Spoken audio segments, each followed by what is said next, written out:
Did you find the victim's briefcase yet? No, sir. The inspector gave me specific instructions to guard this door. Until he countermands these orders or backup arrives, here I stay. I really did see the clown. He ran into the alley across the street. Did you follow him? That's your job, not mine.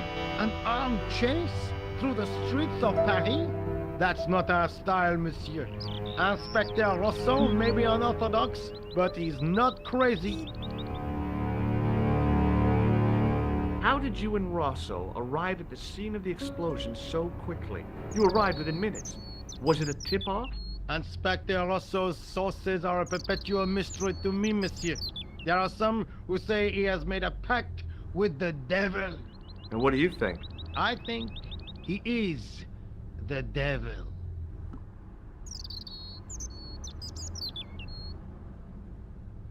I was one of the last people to see the victim alive, Sergeant. Does that worry you?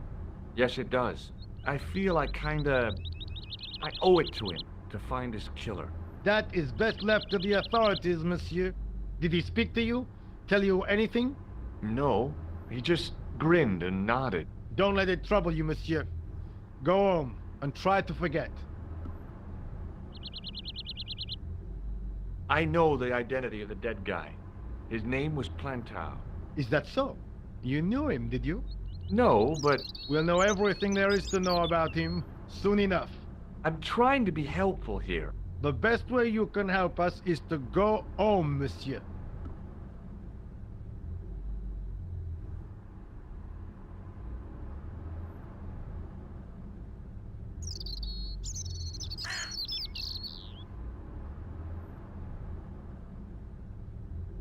What is Rosso doing with that girl? He is giving her the once-over, as you Americans say. Huh? Once he gets his teeth into a case, nothing will shake him off. Was he serious about all that psycho-detective stuff? Of course. Inspector Rousseau is a pioneer and a visionary. His revolutionary methods, once perfected, may change the face of law enforcement forever. I can't see it taking off in L.A.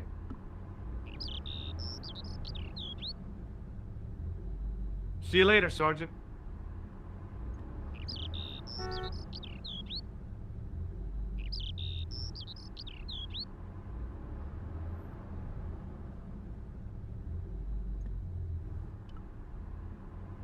I considered straightening the table, but I figured it best not to disturb the evidence. The table had been overturned by the explosion.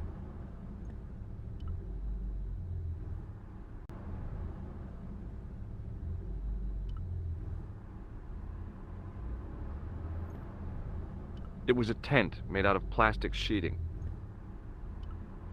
There was nothing inside the tent except a large toolbox.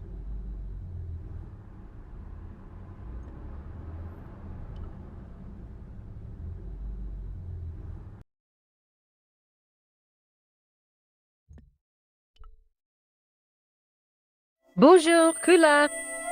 Oh, hi. It's George Stobart, the American at the cafe. Ah, oui. You said to call if I could help. Have you any news for me?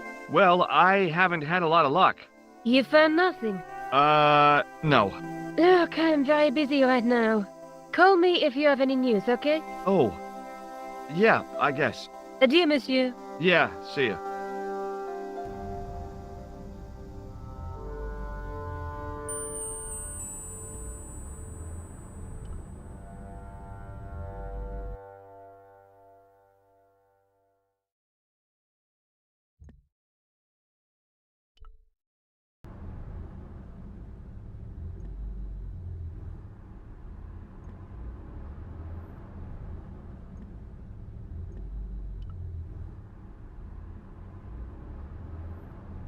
The door was securely locked.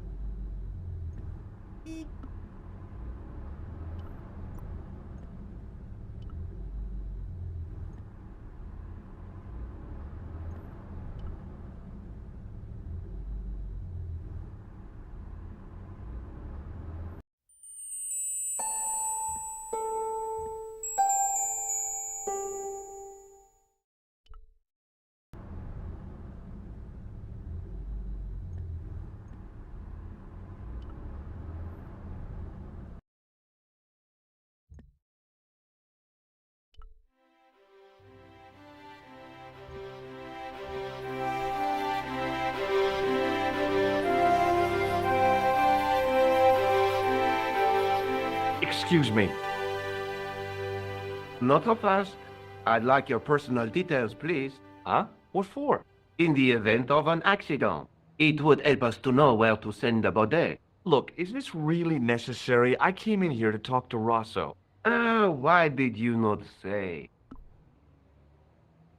May I see Inspector Rosso? He's not here. But Do you wish to leave a message for him? I have a choice of blue or black pen. I'd recommend the blue for a less formal communication. I'd prefer to talk to him in person. As you wish, monsieur. Have you had any reports concerning a suspicious clown? Why, yes. There was a fracas only this morning. 3 arrests for public disorder. And you say there was a clown involved? A clown and a particularly offensive piece of sculpture with balloons. Are you in any way involved with the reprobate, monsieur? No, not me. Is Sergeant Moo available? What? You want to speak to him? Yes, please. I cannot recall the last time someone asked to speak to Moo. No one ever speaks to him. Not even his kids. Eh bien. He is not here, monsieur. He is with Inspector Rosso, like Laurel and Kitten. No, monsieur? Hardy. Oliver Norville Hardy. Do you know anything about Rosso's psychic techniques? I cannot comment on my superior's methods. All I will say is that Inspector Rosso has an impressive record. He's a good detective? One of the best. He's a man of honor, with a fine sense of duty. You wouldn't say he was a screwball? Not to his face, monsieur. Thanks for your help, officer.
I wondered what else lurked in the depths of that trash can.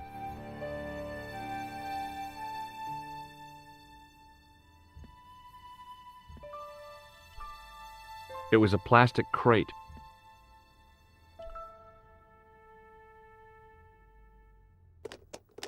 There was nothing of interest.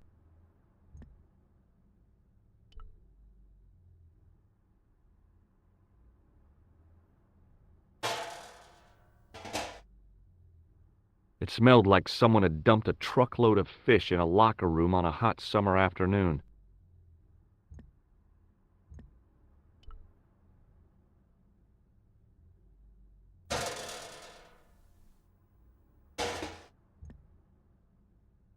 It was a battered old trash can. It was a stack of cardboard boxes which had once contained bottles of wine.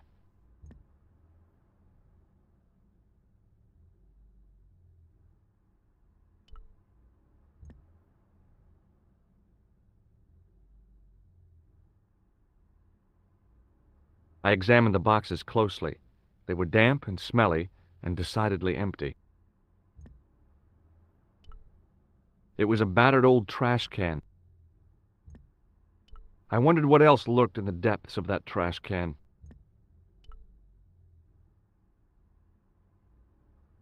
I'd had it with sticking my nose into French trash cans.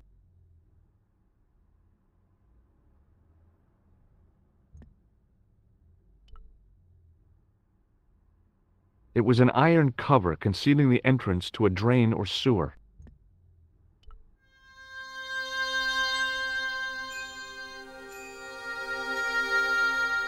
I tried to lift the cover with my fingers, but couldn't gain any leverage.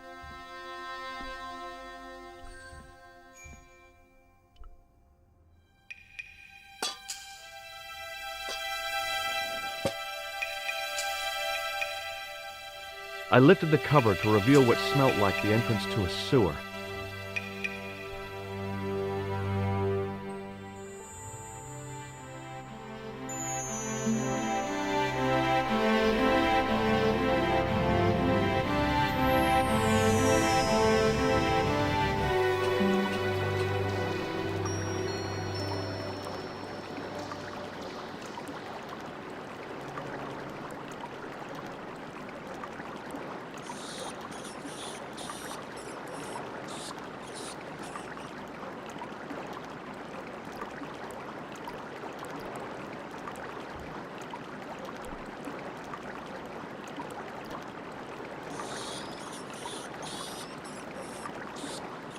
It was a shiny red plastic ball sat incongruously on the slippery green-slimed floor.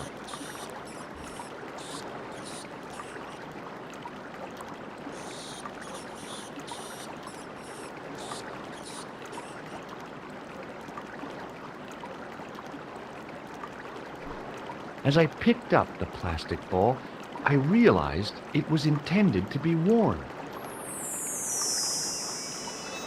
It was the clown's red nose.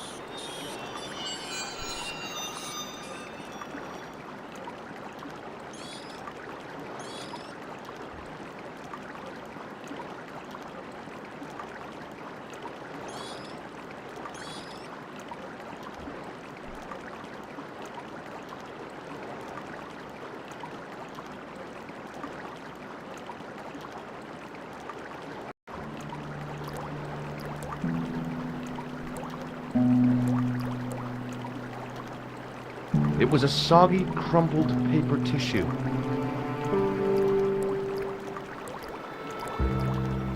I scooped up the sodden tissue. It was cold and greasy, like breakfast leftovers.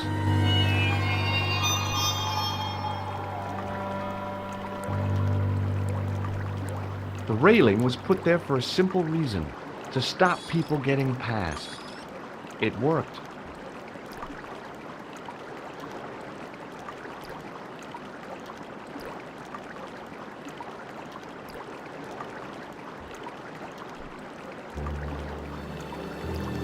I took hold of the scrap of material and unsnagged it from the spike.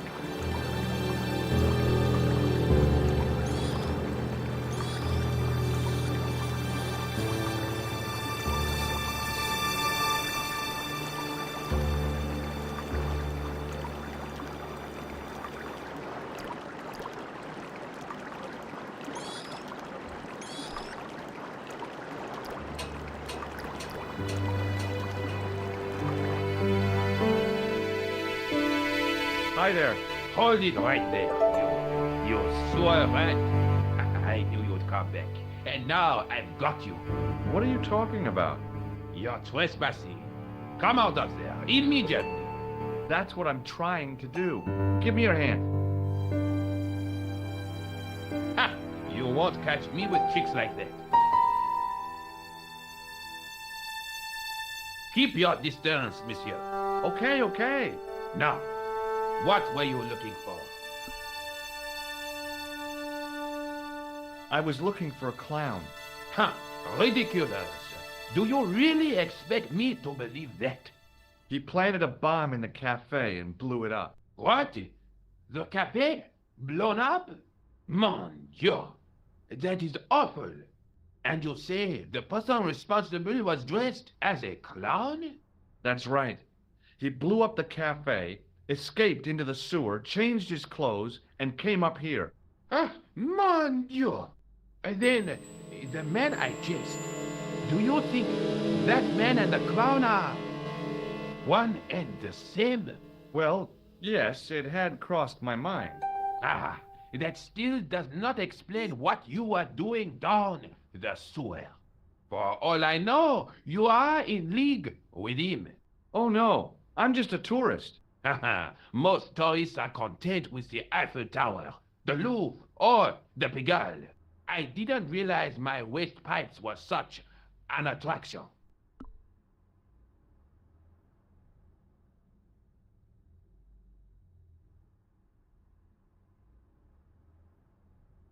Tell me about the man you apprehended. What is there to tell? He was a typical criminal type, just like you.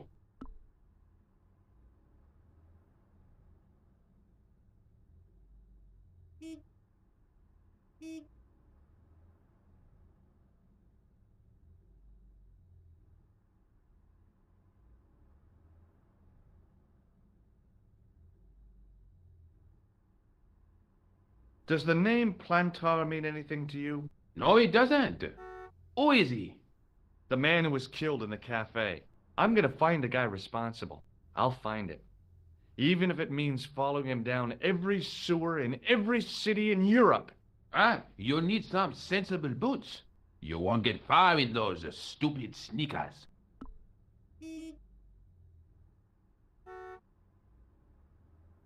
Do you know the waitress at the cafe? Oh, hey, she isn't hurt, is she? No, she's fine. Oh, thank heavens. A poor girl like her isn't safe with the likes of you roaming the streets. Can't you understand? I'm not a gangster. I'm an American tourist. Ah, that's what you say.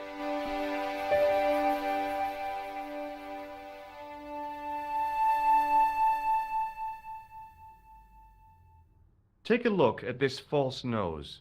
I've never seen it before in my life. What does this tissue mean to you? Nothing, monsieur. It's disgusting. What on earth possessed you to show it to me? Someone had emptied their nostrils into it.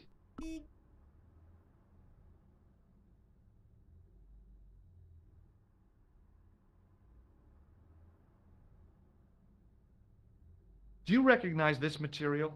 I am not telling you anything. Was the guy you saw carrying a briefcase? Why, I didn't notice. Now are you going to leave? Or do I have to call the police? Perhaps you'd like to take a look at my card?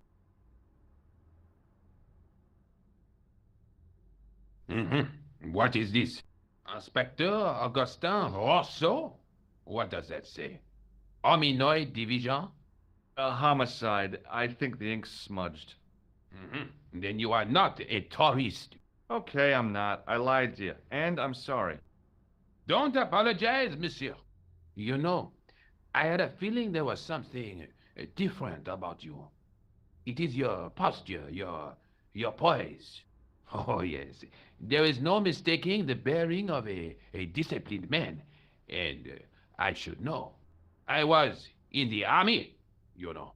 When I was your age, I was fighting for my life in the African desert. How can I help you, Inspector? Let's start over from the beginning and tell it just like it was. Tell me about the man you apprehended. He was a mean one, monsieur. He grabbed me in an armlock. His face suddenly next to mine. His grip was like iron.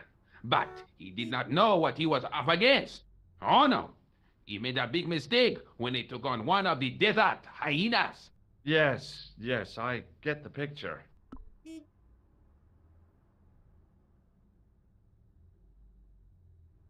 Does the name Plantar mean anything to you? No, it doesn't.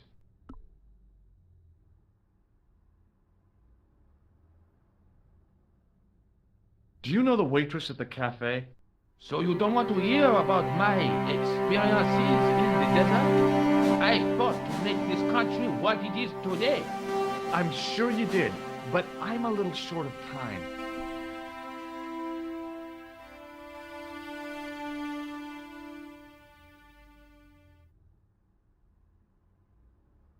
Do you know the waitress at the cafe? You can't suspect her, surely. Just answer the question, please. Yes, I know her. Quite well, you could say. She came to work at the cafe, 7 months ago. I look forward all week to the relief she gives me when she visits. Really? So you'd miss her if she wasn't there? Oh, mais oui! Who else would I find to cut my toenails? Was the guy you saw carrying a briefcase? Why, yes, he was, clutched in his arms like a baby. That belonged to his victim. Oh, what do you think was in it? Drugs? Stolen jewels? I don't know, but the killer thought it was worth a man's life. Nothing is worth that, monsieur. Take a look at this false nose. Aha! That looks like a clown's nose to me. Precisely. He must have dropped it in his panic. Unless he wanted you to find it. Why would he want to do that? To put you off the scent. Did I show you this tissue? We miss you. Does this piece of material mean anything to you? That is the same cloth as the jacket I found. I'd recognize that pattern anywhere. Now, about the jacket you found. Do you have it here? No, monsieur. One of the sleeves was badly torn, so I sent it for repair. Pity, because otherwise it was a fine piece of quality tailoring. It had the tailor's name inside on the label. Where did you send the jacket? I gave it to an itinerant Romani seamstress. Just my luck. Was there anything in the jacket pockets? Not a sou. You know what I think? Do tell me. He changed out of the clown suit and cunningly disguised himself as an ordinary person. Looks like I'm up against a mastermind.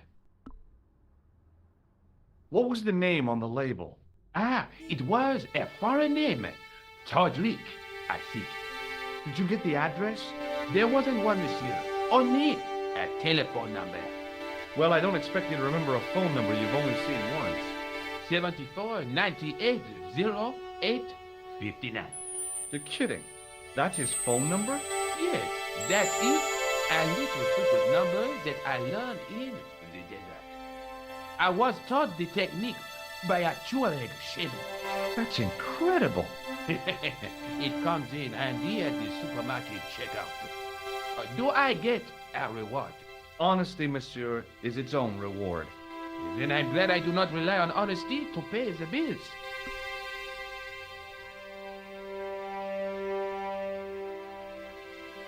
This is the material from the jacket you found, right? Yes, monsieur. Without a doubt. I have to be going. Thanks to your help, the citizens of Paris can sleep a little easier tonight. Vraiment? I was only doing my duty, monsieur. Good luck, Inspector. I hope you catch that killer soon. I'll let you out.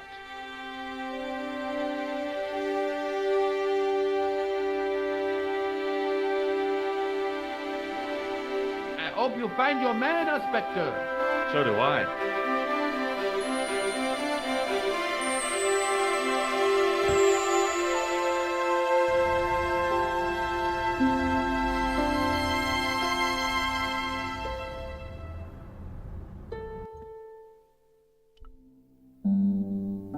Hello? Who is this?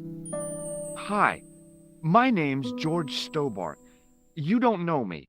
Correct, Mr. Stobart. I don't. What can I do for you? Well, I'm trying to trace one of your customers. Could I maybe come over and talk to you? No, that's not possible. Oh, okay. Forget it. Listen, all I want is a name. What are you talking about? Who are you working for? I guess you might say I'm acting in the interests of truth and justice. Thank God. I thought you were the police. There are innocent lives at stake, Mr. Todrick. Lives that you could save. You're collecting for charity, yes? No, I'm not. All I want from you is information. Go on. I'm listening.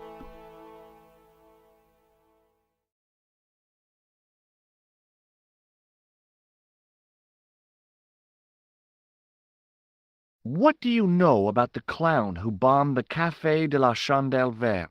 I don't have no idea what you're talking about. You're cool, Todrick. But I think you know more than you're saying. I don't know who you be, but sure I am you don't know what you're talking about. I don't know if you're saying that to make me think you don't know what I mean, but... Oh, this is ridiculous. Quit playing games with me, Todrick. I tell you, I know nothing about no clown. Do you know a guy called Plantar? No, I never heard of him. Shall I tell you what happened to Plantar? How he was killed in cold blood? I told you, I never heard of Plantar. I expect Plantar's a family man, don't you? In their little apartment, Madame Plantar is cooking the supper, listening for the familiar sound of her husband's key in the door. Junior is waiting for his daddy to come home from work. He can't wait to show him the merit marks he earned in school today. Only tonight, Monsieur Plantar won't be coming home. You forgot the puppy. Huh? The faithful puppy dog, waiting for the sound of his master's voice. Well, maybe they don't have a dog. What do you think? I don't know, Plantar. I never heard of Plantar. None of this has anything to do with me. Did you know that one of your customers was a part-time clown? If a guy feels happy with a funny nose and custard down his pants, what's the problem? Thanks for nothing, Todrick.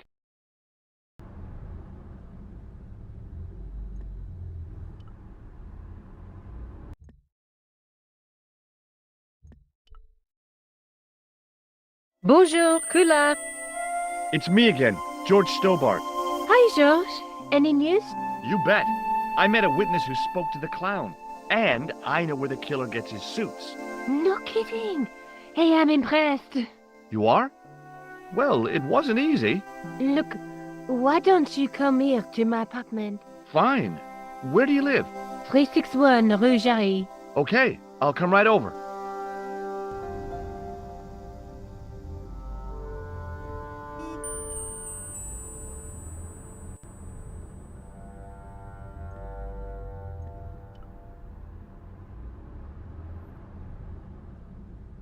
Sergeant Moo? Please go away, monsieur. I've tracked down the clown's movements, Sergeant. Is that so, monsieur? Yeah, there's a man down the street who saw him crawling out of the sewer. Dressed as a clown? No, he changed into ordinary clothes by then. So, how did he know it was the clown? He didn't, but all the clues add up. Little children can add up, but I wouldn't let them manage my bank account.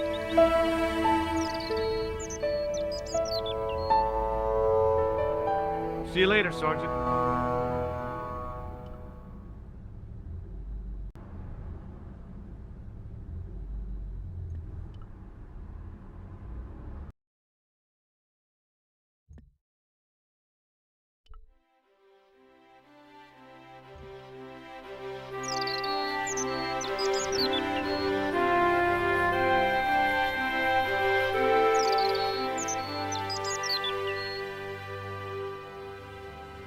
Oh, hi.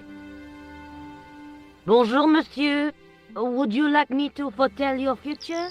No thanks. I'm very good, and it only takes a minute. Thanks all the same, but I'm not superstitious.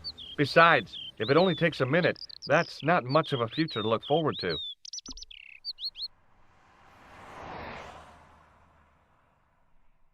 Do you know a young woman called Nicole Collard? Yes, I do. She lives upstairs from me, in the apartment block across the street. The door isn't locked, but you'll need to give it a gentle nudge. It sticks, you see, because of the damp. The landlord said he'd fixed it before winter sets in. He's been saying that for 3 years.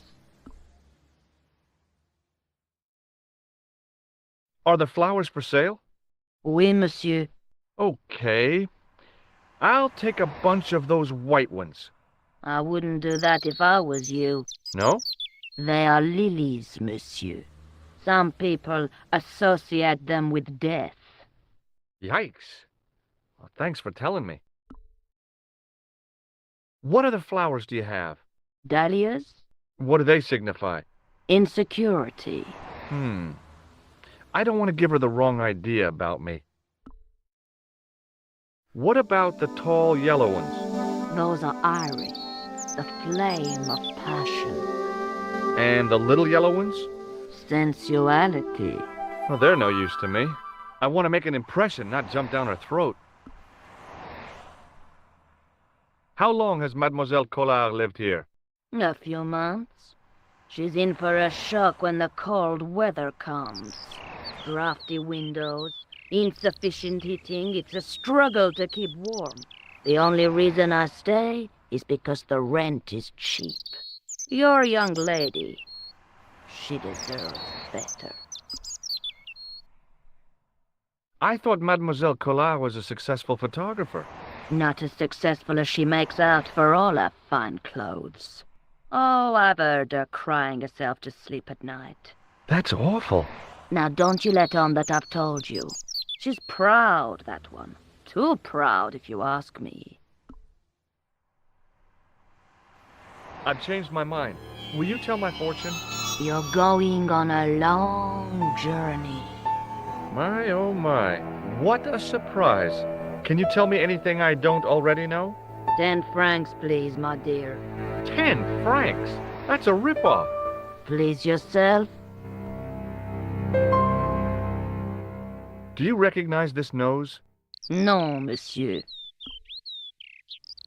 What can you tell me about this tissue? Nothing? What can you tell me about this material? It's a very expensive piece of cloth, monsieur. How does this fortune-telling routine work? If I knew that, I wouldn't be selling flowers for a living. Haven't you ever wondered why you were blessed with the gift? Well, it's a bit like satellite television, I suppose. Some of us are born with a built-in receiver dish. I just happen to be one of the lucky ones.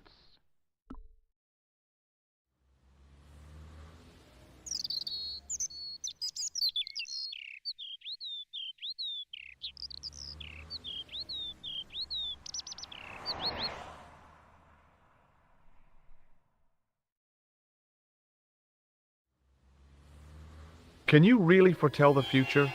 Only time will tell, monsieur.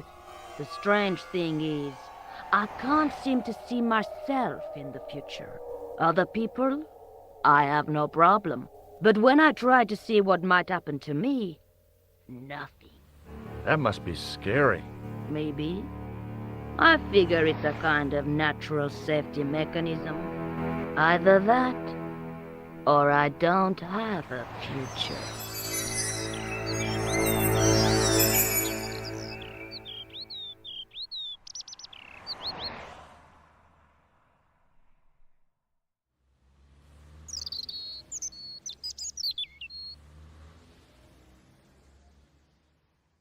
See you later. That's right, monsieur. You will.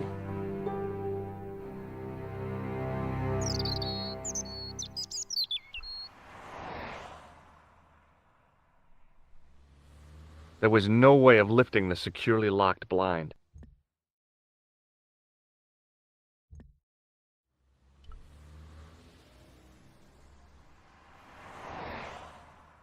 I glanced without much interest at the fruit.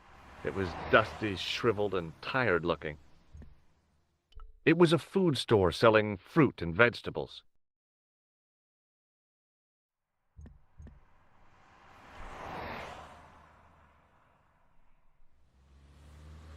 I inhaled deeply, expecting to experience the scent of the flowers. What I got was traffic fumes. They were lilies or tulips. Some kind of flowers, anyhow. Pretty, I guess, if you like that sort of thing. Me? I couldn't see the point of buying something that was already half dead.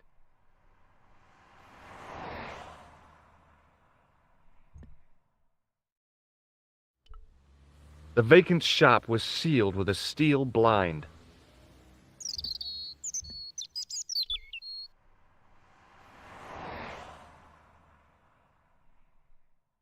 It wasn't the style of the clothes in the shop that caught my eye, but the prices. The same amount of money would feed a starving family for the rest of their lives. I guess people who buy that kind of stuff don't have a problem with their consciences. The shop window featured a display of gowns and women's stuff. The shop window featured a display of gowns and women's stuff. The window was full of overpriced clothes for overprivileged women.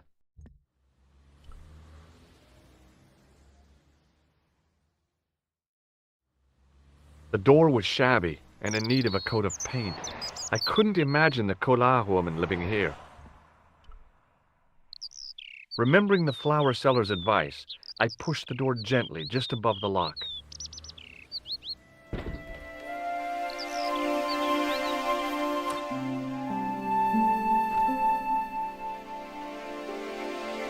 Bonjour. I'm glad you could make it, monsieur. Please, call me George. Fine. I'm Nicole. Take a seat, George.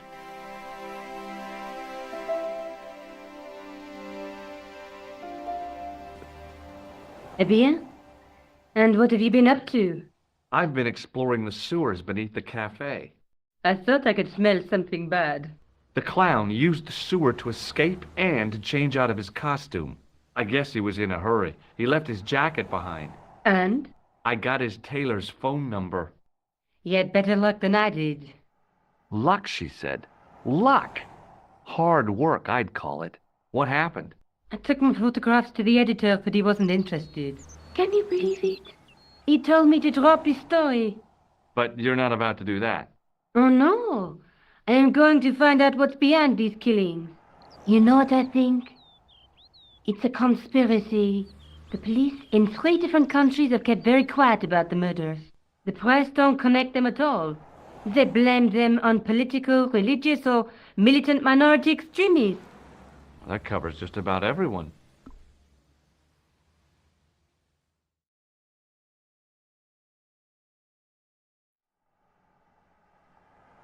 You speak very good English for a French girl. Thanks. You speak very good English from America. How did Plantar get your name? For the newspaper, La Liberté, I'd written an article linking 2 unsolved murders, one in Italy and the other in Japan. The cases were remarkably similar. A wealthy victim, no apparent motive, and a costume killer. Plantar said he could supply me with more information. Somehow, the clown must have known about our appointment. Tell me more about the clown's previous victims. The first was Arno Bellotta, the millionaire pharmaceutical baron. He made his money from amphetamines in the post-war slimming and diet boom. Imagine it! Millions of housewives literally speeding their butts off. Was he killed for his money? No. He had no living relatives, and his fortune went to the orphanage where he grown up. The only witness in the case was his Filipino au pair. She swears he was led to his death by a snowman. What about the clown's second victim? Yamada, the controversial Japanese green politician. He inherited his fortune from his father's electrochemical consortium. He was committed to dismantling Japan's automobile industry. I can't see him gaining much support with a loony policy like that. Yamada was a man of vision. He was years ahead of his time. If you say so. How did he die? At the hands, or should I say, flippers, of a giant emperor penguin. A snowman, a penguin, and now a clown. You know, I hate to admit it, but this is scary. And I'll tell you what, I won't be accepting any invitations to costume parties. I don't blame you for being scared. I am too. But this story could be my only chance of a big break. Or a premature death. I found this false nose in the sewer. Hey, what's this inside it? The contents of someone's nose? Don't be cross, George. It says La Risée du Monde. Masks and costumes. It's a costume shop near the Gare Saint-Lazare. I'll check it out. Maybe the owner remembers who hired the clown costume. Why don't you put it on, George? No way am I wearing this. I'd look really stupid. Besides, you might have had a cold.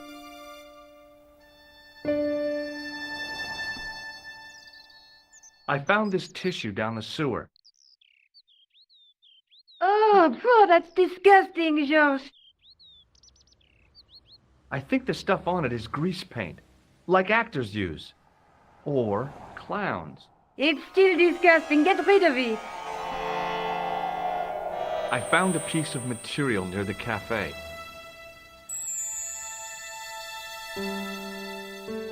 When I showed it to the concierge, he recognized it right away. It's very distinctive, all right. Just wait until you see this. I developed the film I shot at the cafe. Here, George, it's an enlargement I made. Look what that guy's wearing. Checkered pants. The same material as I found in the sewer. That's right. This guy shouldn't be difficult to find. Oh no? Take a close look at his left cheek. A scar. In the shape of a horseshoe. Oh, a crescent moon.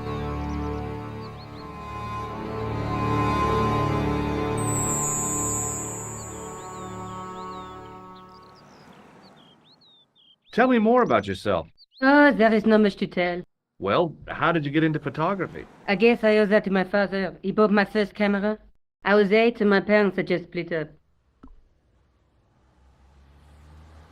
How come you enlarged this photograph of me? Because I noticed the guy behind you, of course. Do you want this photograph back? No, you keep it. I can always make another print. Did you live with your father? Yes, my mother went off with her new boyfriend. I don't mind. Papa was all I needed. 4 years later, he died in a plane crash. I'm sorry. Well, it's all right. I don't mind talking about him. He was more like an older brother, really, always joking and laughing. Papa always wanted I should study art. That's why I went to college. Did you learn about photography at college? Oh, God, no. I couldn't afford the materials.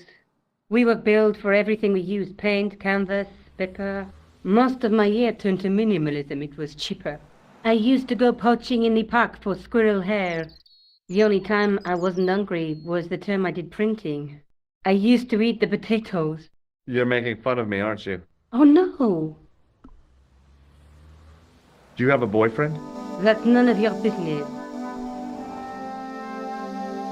May I use your telephone? Sure, go ahead. Thanks.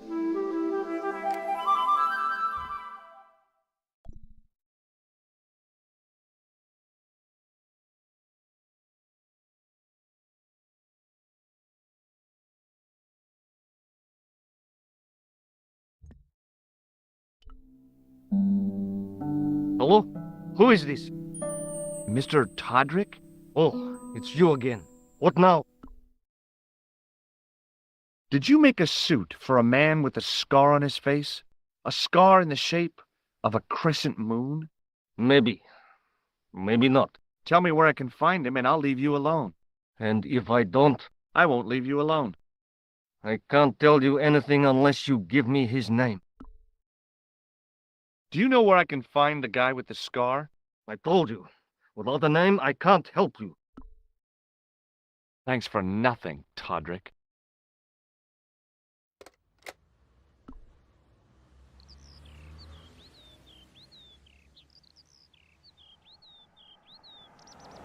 I'm going back out to search for that clown. Where? I guess I could visit the costume shop. Good idea.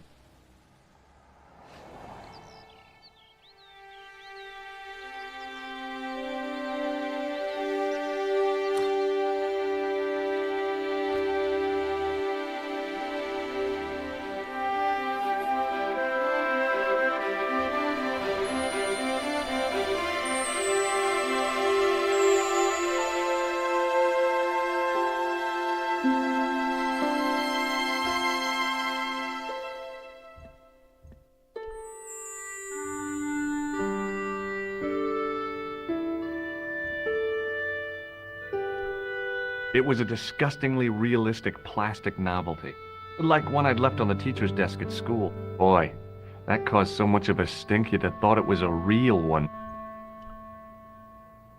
As my fingers closed on the plastic novelty, I realized my mistake. It was a novelty, all right, but it wasn't plastic. No way was I going to touch that thing again.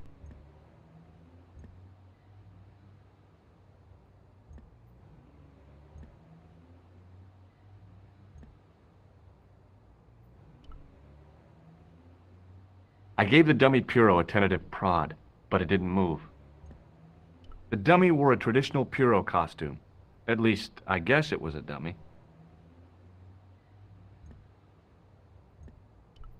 She reminded me of a girl I dated back in high school. Come to think of it, the dummy had more personality. As I was about to touch the dummy, I realized it had the same color eyes as Nico. The strange thing was, I hadn't realized I'd noticed the color of Nico's eyes.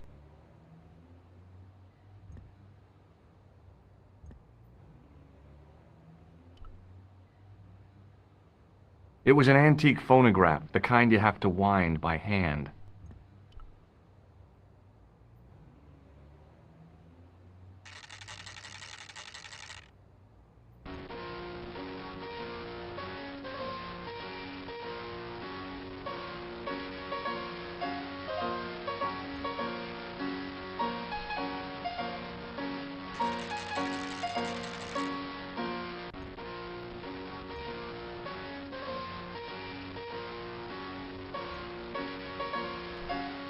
The sight of the dog waste set my stomach churning again. I quickly looked away.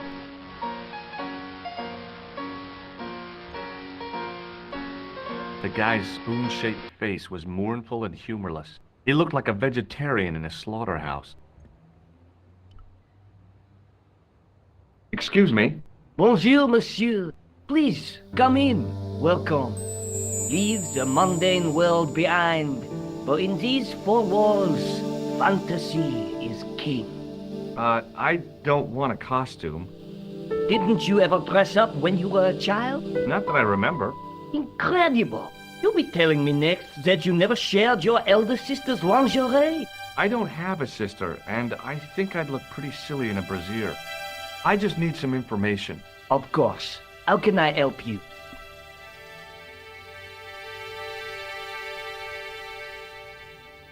Have you heard of a man named Plantile? I do not recall anyone of that name.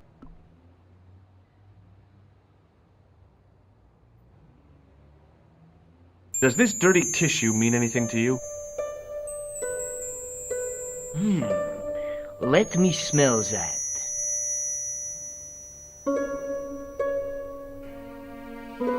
Bestheimer's number 7 white pancake. Theatrical grease paint, right? Oui, monsieur. La crème de la crème of Thespian accoutrement. Have you sold any of it recently? Yes, 2 cans.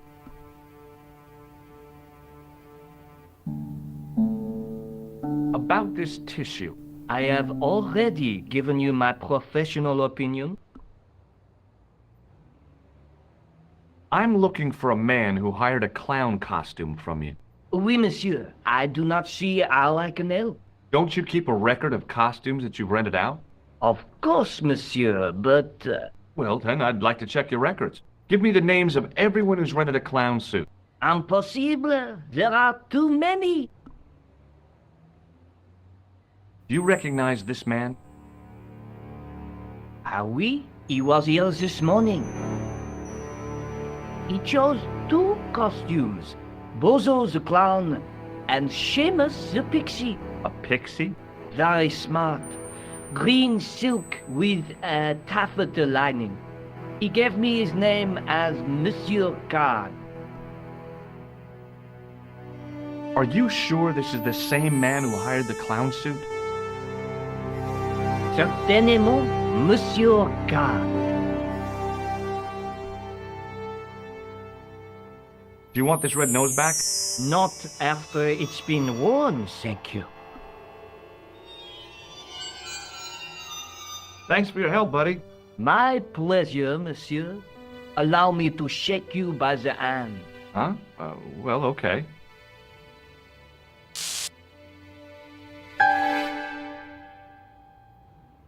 What are you trying to do, kill me? You did not find it amusing? I never saw the funny side of electroshock therapy. Eh bien, it is yours to keep. A gift? Do I need a license? No, but I give you a word of warning, monsieur. What? Remember to switch it off before you visit the toilet.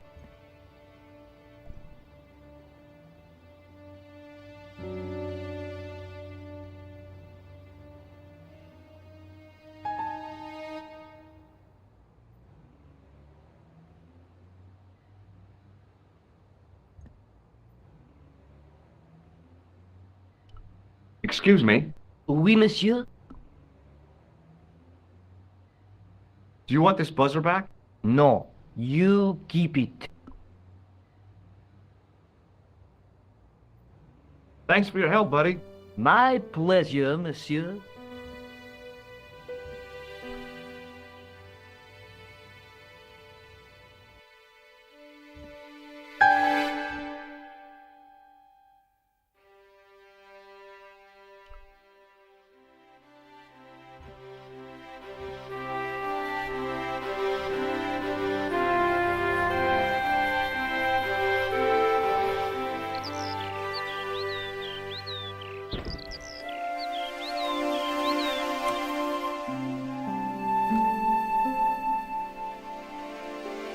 Salut, George. What news? I've been to the costume shop.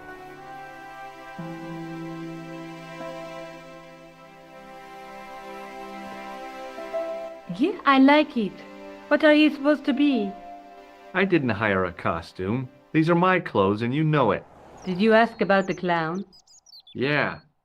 He used the name Khan. He hired 2 costumes, the clown and a pixie. Then we're one jump ahead of him. How do you make that out? He probably plans to use the pixie suit next time he kills. Oh, God, don't let it be me. I don't deserve to die at the hands of a pixie. Don't be silly, George. That won't happen. Oh, no? No, because every time you see a pixie, you're going to run like hell. The guy at the novelty shop gave me this. What is it? A hand buzzer. You put it in your hand and give people electric shocks. Why? It's a gag, a practical joke. If you ever use it on me, I'll break your arm. Okay. I get the picture.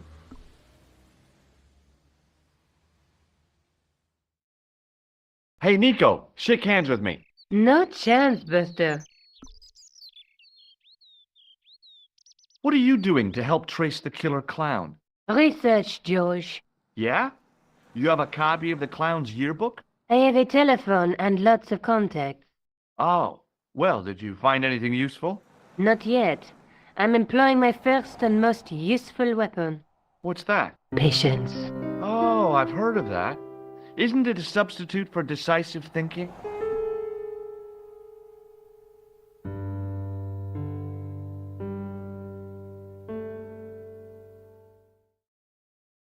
Have you found out any more about the murders? Well, it may be nothing, but both the clown's victims visited Paris earlier this year. When? The second week of July. They were both here at the same time. Did they meet? I don't know, but I can't imagine it was coincidence. May I use your telephone? Sure, go ahead. Thanks.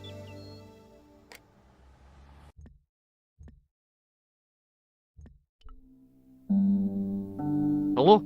Who is this? It's George Stobart again. What now? I found out the name of the guy I'm looking for. Is that so? Yeah, it's Khan. You know who I'm talking about, don't you? Yes, I delivered the suit to his hotel. The Hotel Ubu. I don't remember the room number. It was upstairs. The second room on the right-hand side of the corridor. Thanks, Todrick. That's all I wanted to know. Now I've got you, Mr. Clown. Now we're getting somewhere. Do you know the Hotel Ubu? The Ubu? Yes, I do. That's where the clown stayed. Good work, George. See you later. Where are you going now? I could go hang out at the Hotel Ubu. Watch out for Khan, George. Don't worry, I will.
Excuse me.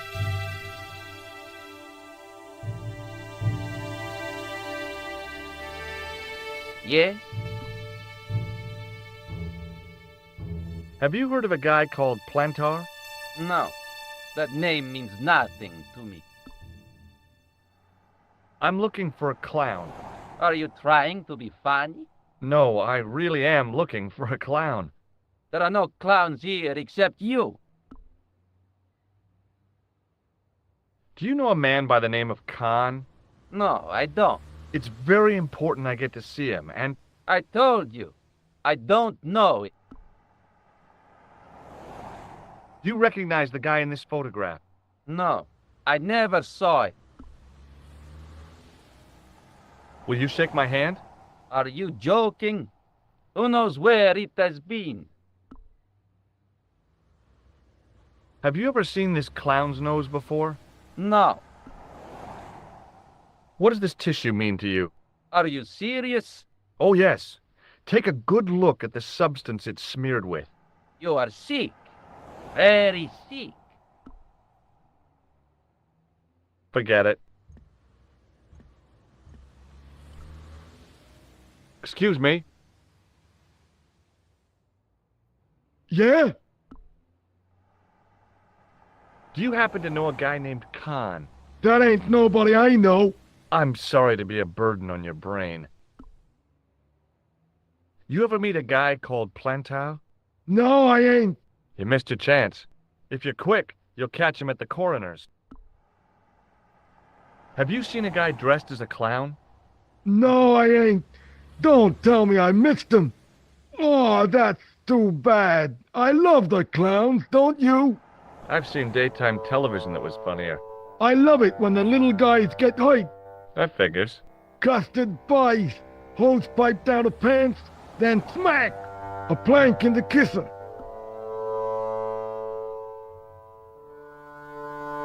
Have you ever seen this clown's nose before? Nope. Do you recognize this tissue? Think carefully now. Ooh, ooh, ooh, I'm gonna have to hurry you. ooh. Time's up, so I'll tell you. It's a used tissue with a liberal dump of Bestheimer's number 12. If you say so. Do you recognize the guy in this photograph? Is this a trick question? No, I simply asked if you recognized him. Okay then. Nope, I don't. Shake my hand. Nah. Oh, rats. See you later. Not if you see me first.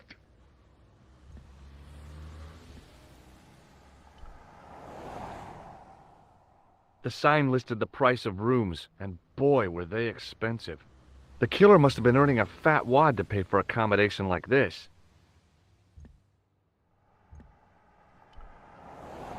The lobby was quiet, almost deserted.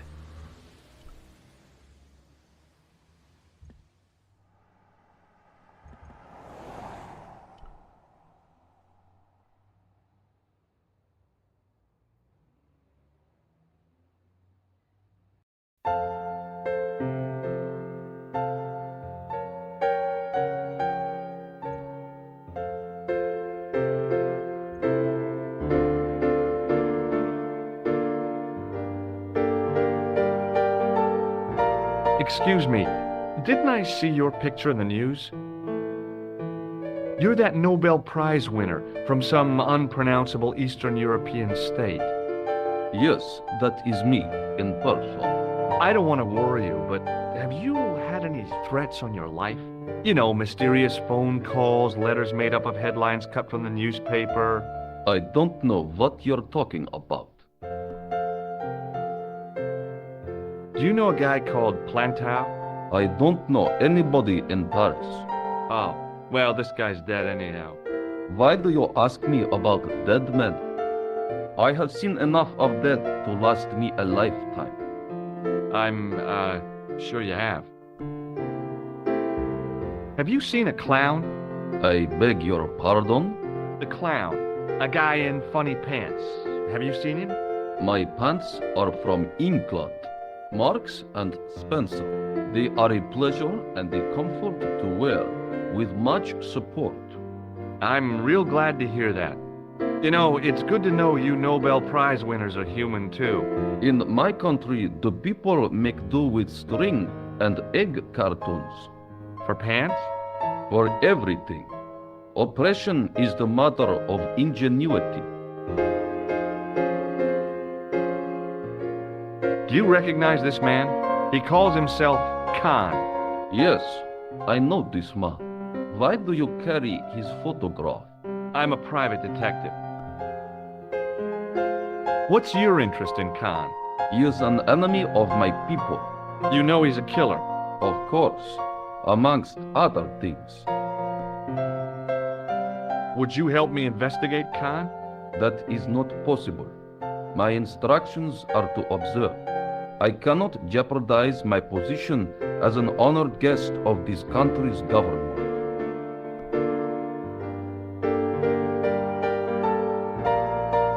What does this clown's nose suggest to you? In my country, we have no use for clowns. I'm glad to hear it. They were dealt with most severely in the last cultural cleansing. What about the mimes? Did you get them too? All gone. Our streets are mime-free. Sounds like heaven. Does this goo-smeared tissue mean anything to you? No, it doesn't. May I shake you by the hand? I do not shake the hands of imperialist dogs. Now that's a real bad attitude problem you've got there. This is a photo of Khan, right? That is just one of the names by which he is known. You don't care for clowns, do you? They belong in the circus, like fleas and bearded women.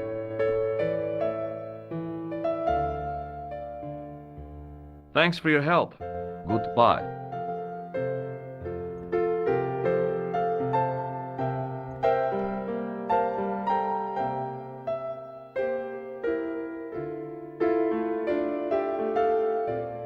Hi there, ma'am. Well, hello. What can I do for you? I'm looking for a man. You disappoint me, my dear. For one foolish moment I thought... But never mind. Aren't you going to tell me your name? George Stobart, ma'am. How sweet! I once had a stable boy called George. I am Lady Piermont. The common reaction is to kneel and stutter, but it's not obligatory. A real lady? I mean, you're an honest-to-God aristocrat? Oh, I don't know about that. Few of my ancestors are honest, not even to God. I can trace my family back to the Normans, but don't let that intimidate you, George. Beneath that impressive pedigree, I'm just flesh and blood. The blood may be blue, but the flesh is the plump beef of old England, so to speak. You appear distracted, George. Is there any way I can help you?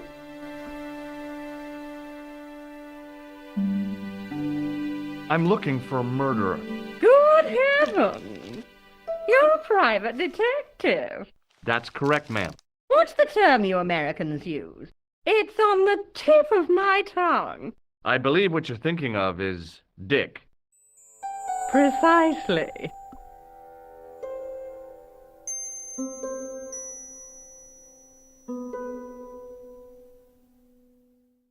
Are you here in Paris on vacation?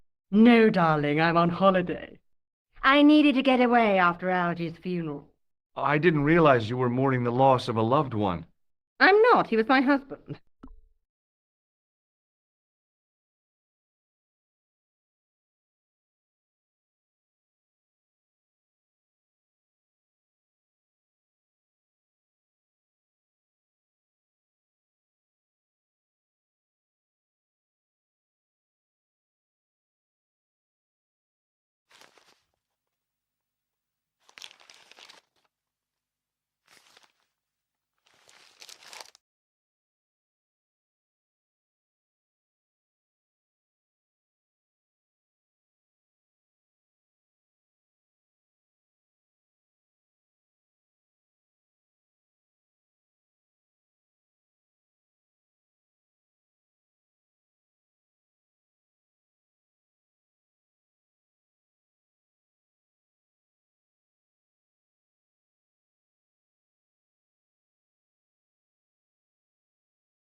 I'm sorry to hear about your husband's death. You wouldn't be if you knew him, my dear. It gave me the opportunity to take a well-deserved holiday. Daphne suggested a change of scenery. Paris, she said. The wild romance is just what you need to take your mind off the inquest. Well, the closest I came to romance was being wooed by a drunken Breton chef. I must say I was disappointed with his coq au vin. Not at all what I was expecting. I was thinking of cutting my holiday short, packing my bags and heading back to Hempstead. That was until last night. What happened to you last night? I was stricken, Mr. Stobart. Cupid's arrow has cleft my bosom. They couldn't really miss.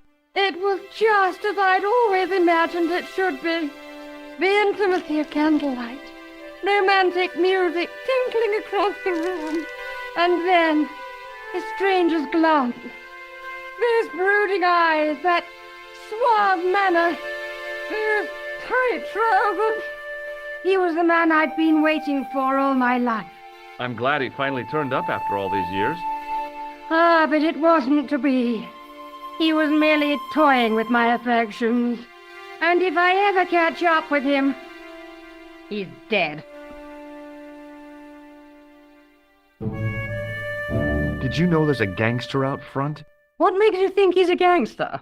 The Italian suit and the bulge in his pocket? I know plenty of men with Italian suits and bulges in their pockets. That doesn't necessarily make them gangsters. Have you come across a man who calls himself Khan? I am familiar with only one person named Khan. Genghis Khan, the legendary Mongol barbarian chieftain? No, darling. Kevin. Kevin Khan? I never heard of him. I'd be most surprised if you had, darling. He's a pharmacist in Hemel Hempstead. Organizes fundraising for the Rotarians. Lovely man. Does he have a scar on his cheek? I really wouldn't know, sweetie.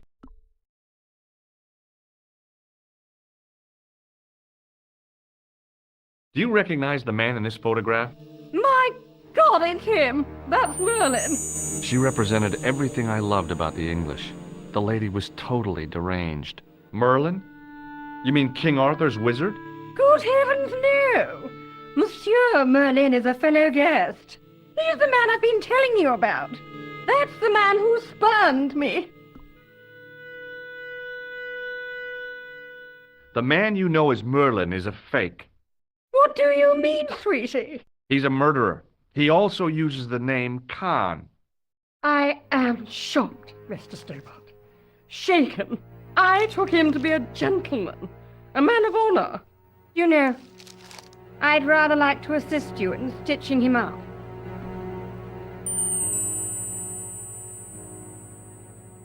When did you last see Merlin? It was no more than an hour ago.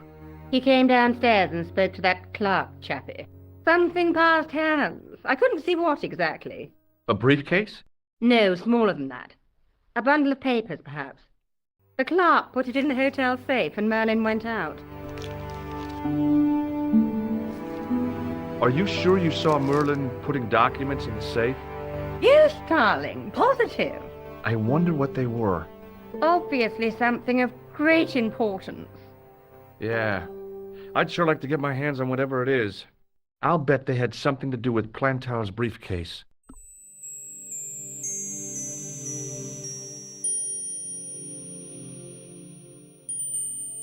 Has Merlin returned to the hotel? No, he hasn't. Are you going to search his room? If I could get in there, I would.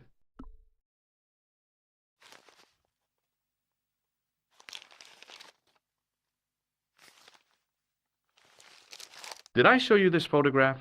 Yes, darling.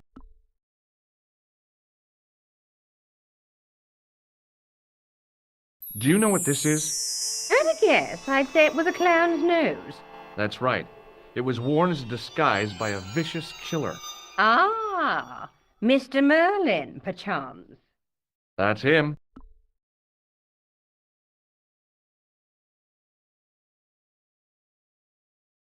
Did I show you this false nose? Yes, you did. Does this tissue mean anything to you? Good God, no. I just thought the smell might be familiar. Please, darling, put it away. I'm no shrinking violet, but that object makes me feel quite queasy.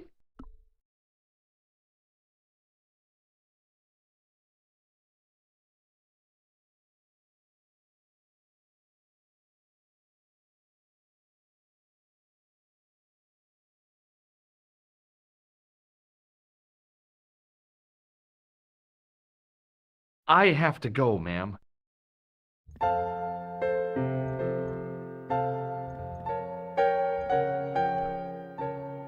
In the ornate booth was the most elegant public telephone I'd ever seen.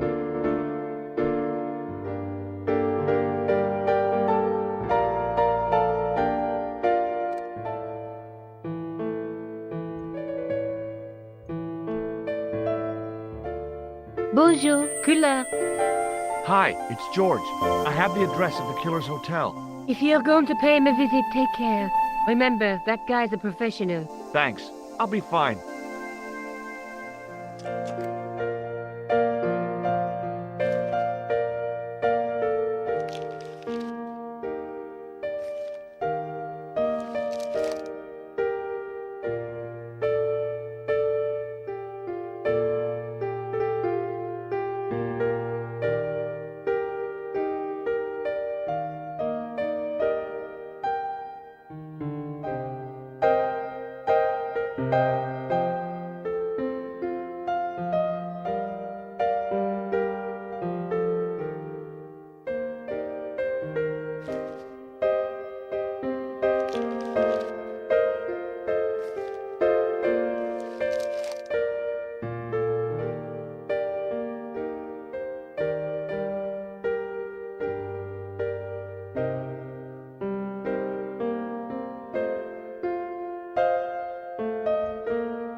It was the register of guests staying at the hotel. There was no one registered under the name of Khan. If the killer was staying here, he'd used a different pseudonym.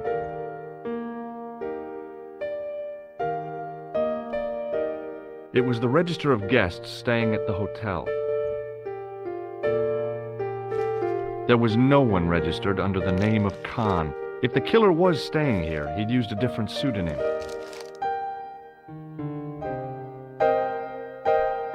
The clerk wore a disdainful expression, like he'd been born with it. I want some information. Who are you? The police? I'm conducting a private investigation. Ah, I know only too well what you mean. That is one of the drawbacks of the catering business. When people book into an hotel, they leave their morals at home, no?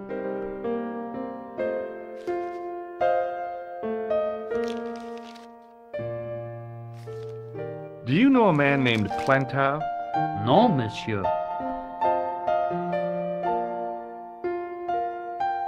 I'm looking for a man who dresses like a clown. This is a highly respectable hotel, monsieur. There are no clowns here. If you say so. Do you recognize the man in this photograph? Yes, monsieur. That man is one of our guests. What name? I cannot tell you that.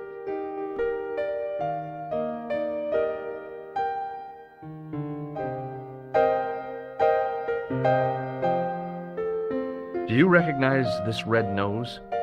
No, monsieur.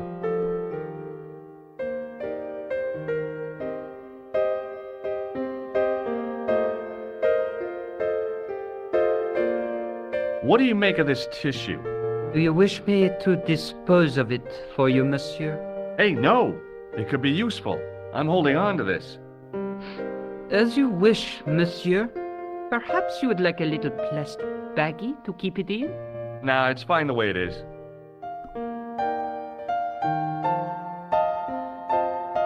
I'd like to retrieve something from your safe. Ah, oui, monsieur. May I see some form of identification? Like what? A driving license, perhaps? I don't drive. Your passport? I don't have it with me. I could show you my operation scar. I'm sorry, monsieur. I must have some form of unique ID. You won't find a more unique ID than my scar. I'm sorry. I must insist on a more traditional identification. Rats. Hey, shake my hand. I'd rather not, monsieur. I'm still sore from the shock administered by one of the guests.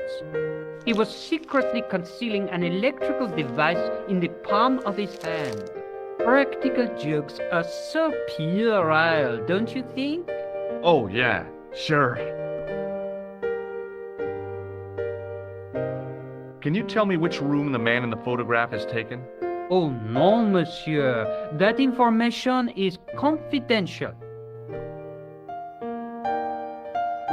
Thanks for your help, buddy.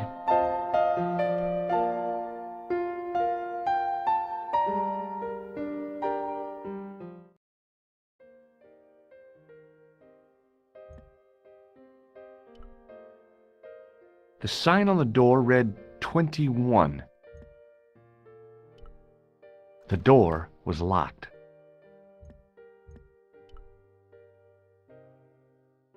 The sign on the door read 22. If the tailor's description was correct, this was the killer's room.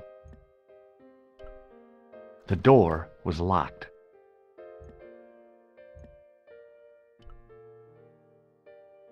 Room number 23. The door was locked.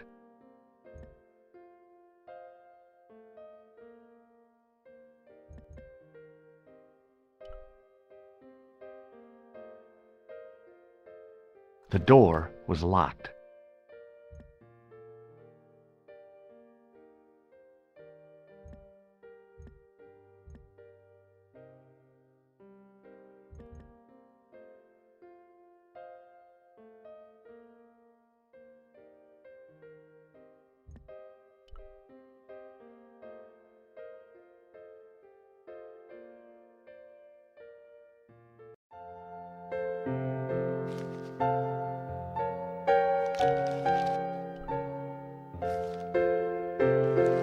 Hello again.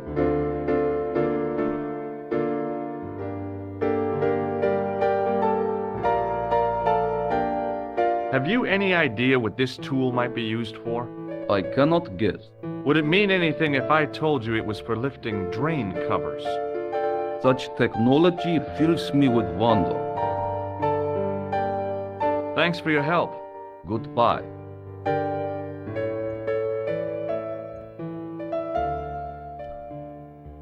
The figure of a sexless youth was frozen in mid-skip with a silly grin on its stone lips.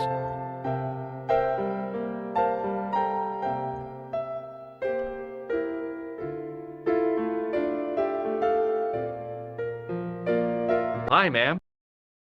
Hello, George. What can I do for you now? Can you think of any use for this tool, ma'am? Oh, I can think of someone I'd like to use it on. Does this tissue mean anything to you? Please, darling, not that again. Would you like to shake my hand, ma'am? Now, George, there's no need to be so formal. We met as tourists, and I want to keep it that way, despite the enormous social gulf between us.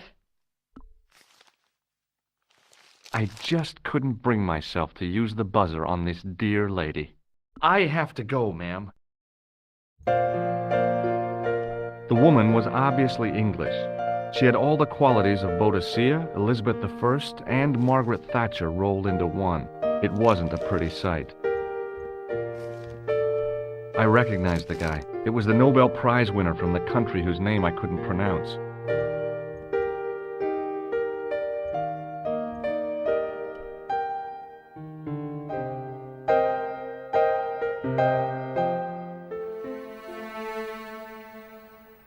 Just a minute, monsieur. What's your problem? No problem, if you cooperate. What do you want? Just a routine security check. Nothing to worry yourself about. Oh, well, all right. Search him, Flap.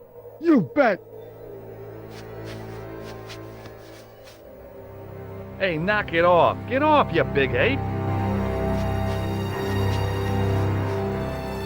Nothing, Guido. Zilch. Our apologies, monsieur. What? I had to report you to the authorities. Round here, we are the authority. You want I should break his arms? No. Let him go, Flap.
Hanging from a brass hook was a key and a plastic tag.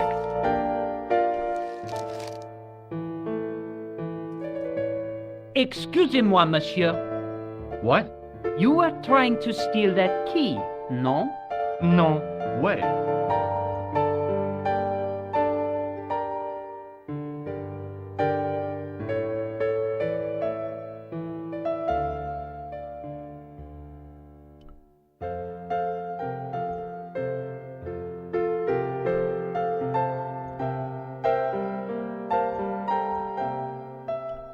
It was a magnificent old Steinway piano.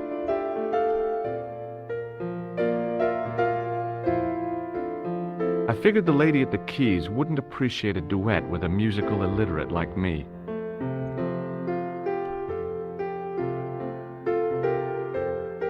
Hi, ma'am. Hello, George. What can I do for you now? Would you distract the clerk while I borrow a key? Are you asking me to aid you in a criminal act, darling? I guess I am.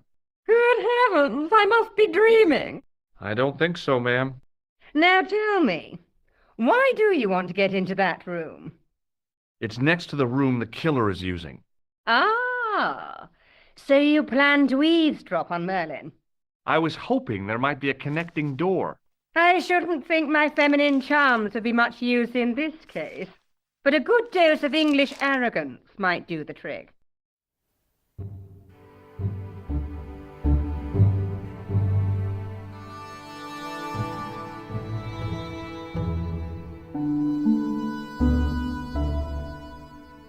I say, you there, flunky? Oui, madame.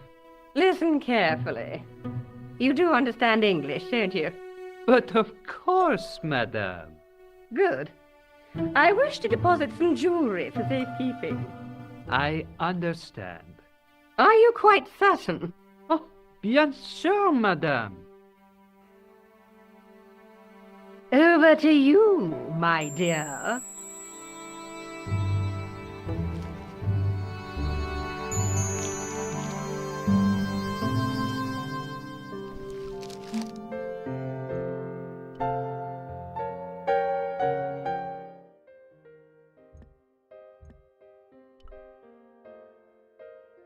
The door was locked.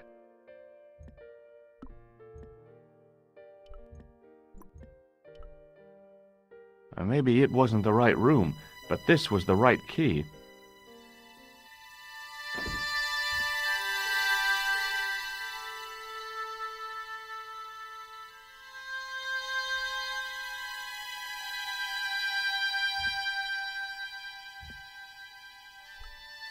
A cabinet stood beside the bed.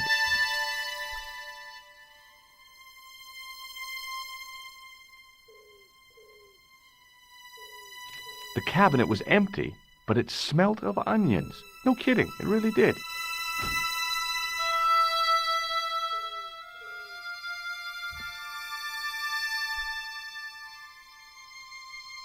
The window looked out over a narrow alley surrounded by high walls.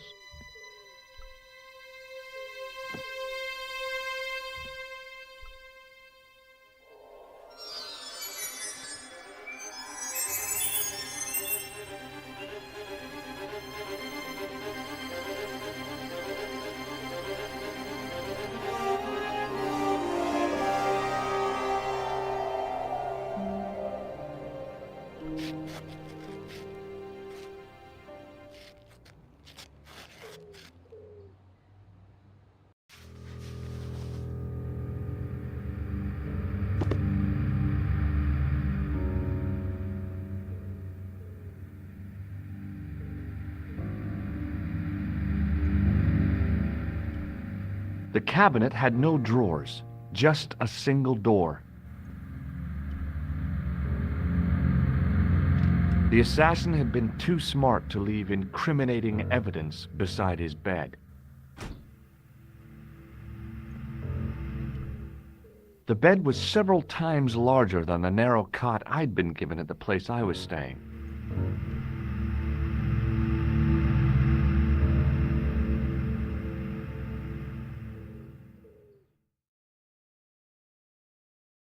The bed was freshly made, and the crisp white sheets told me nothing about the killer's habits. The closet was a solid, impressive piece of antique furniture.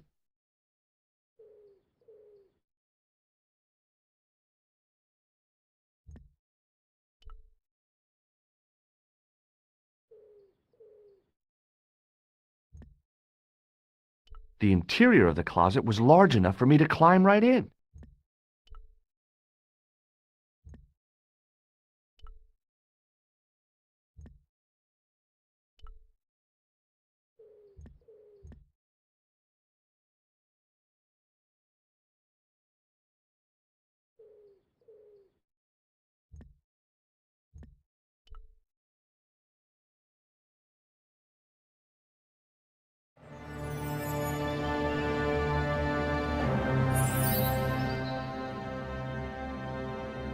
I had the kind of feeling in my stomach that would usually send me running to the bathroom.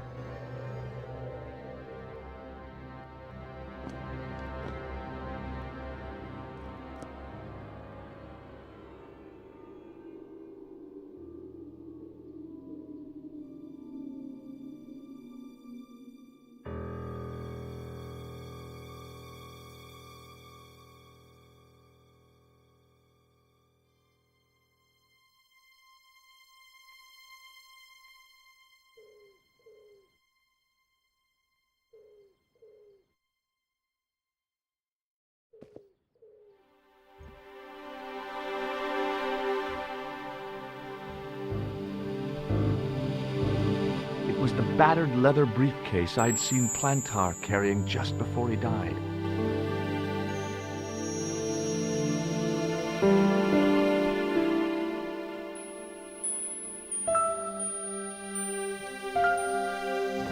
I searched the interior of the briefcase, but as I'd half expected, it was empty.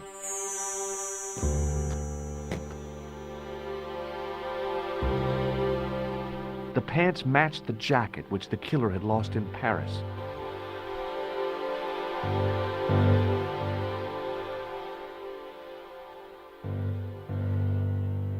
I couldn't believe my luck when I found two items in the pockets of the pants.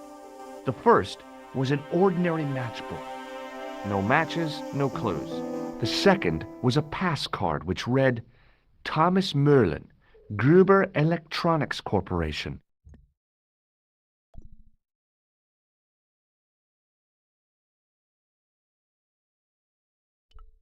There was nothing else in the pockets of the killer's pants.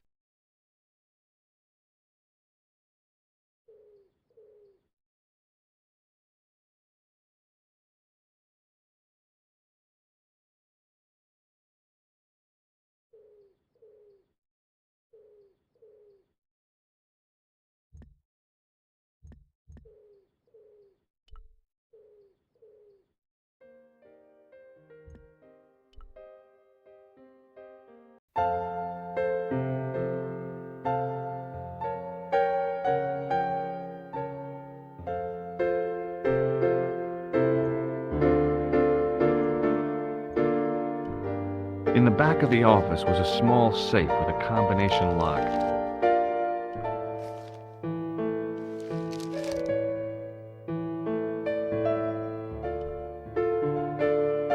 What now, monsieur?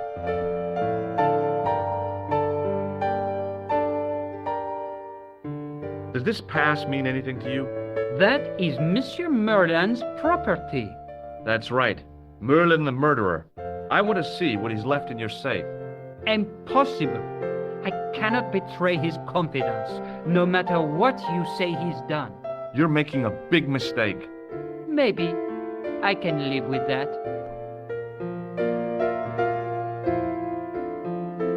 I've just been manhandled by a gorilla. Yes? I do not see any signs of a gorilla. No, not a real gorilla. It was a guy who looked like a gorilla. It happened right out front of this building. Let me get this quite clear. Are you complaining or bragging? I want to know what you're going to do about it. The scrawny one has a gun. I suggest you contact the police. Can't you do anything about them? What goes on in the streets of Paris is hardly my responsibility.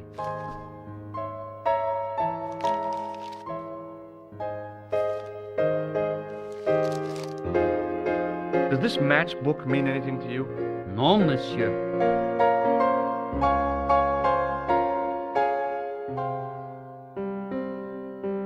Thanks for your help, buddy.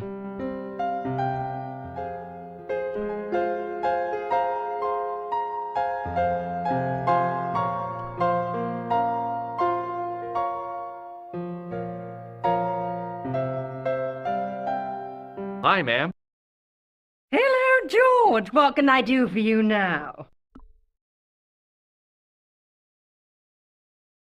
That gangster I told you about? He went through my pockets just now. Good heavens! One never knows what to expect in foreign parts. Thank you for the warning, young man. I shall hide my credit cards in my underwear. I found this pass in Merlin's room. So, that deceitful little man is passing himself off as an electrician, is he? Uh-huh. This guy probably has a million faces. I showed the pass to the clerk, hoping he'd give me Merlin's papers, but he wouldn't buy it. He's too scared. I'll give him something to be scared of. Follow me, George!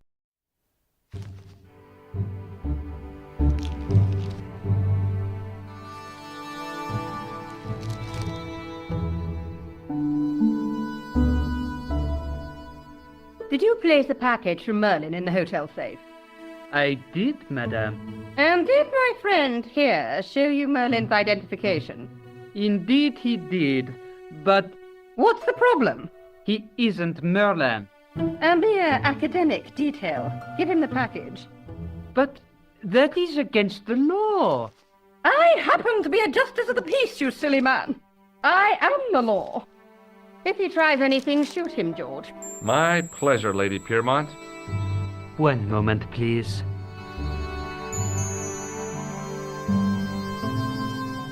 You know, I haven't enjoyed myself this much since Greenham Common. I don't know what I would have done without you, Lady Piermont. Voilà, monsieur. Le manuscrit de Monsieur Merlin. Thanks. How satisfying. An Anglo-American alliance that actually works. The clerk had given me a tightly rolled sheet of parchment. I decided not to unroll it until I was safely back in Nico's apartment.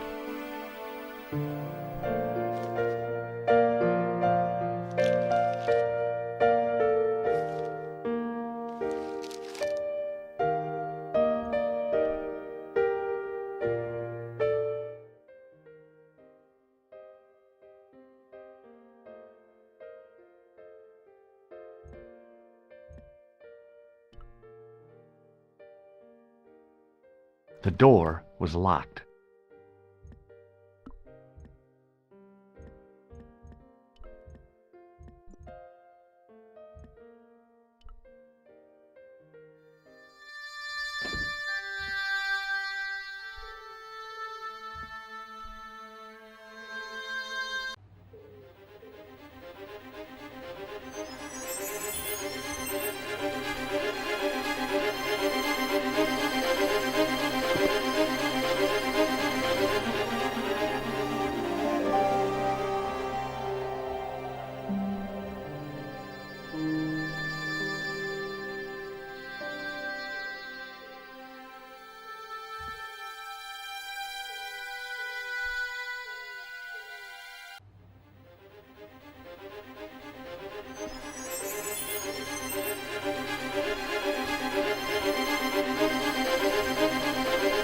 I knew this was no way to treat an ancient manuscript, but I couldn't let it fall into the hands of the goons waiting outside.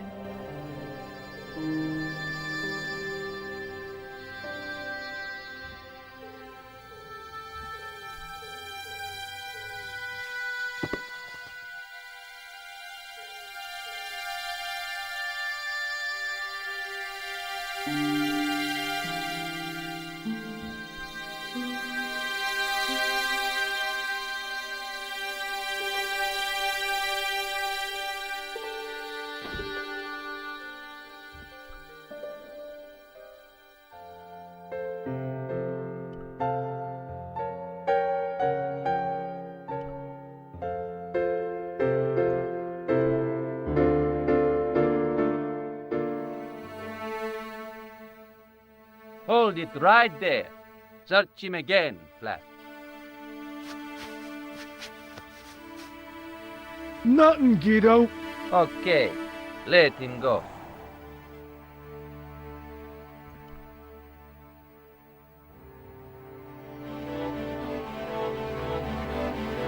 If the manuscript was what Flap and Guido were after, they were going to be disappointed. I couldn't wait to get back to Nico's apartment and check it out.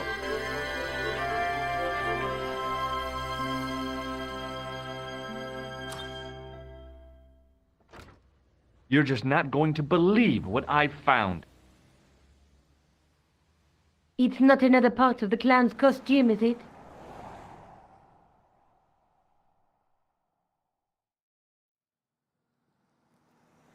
It's a medieval manuscript. Khan left it in the safe at the Ubu. It's incredible. Is this what he took from Plantar? It could be, which means it's worth enough to kill for. Look there, two guys on the same horse. Oh, yeah. Maybe they couldn't afford one each.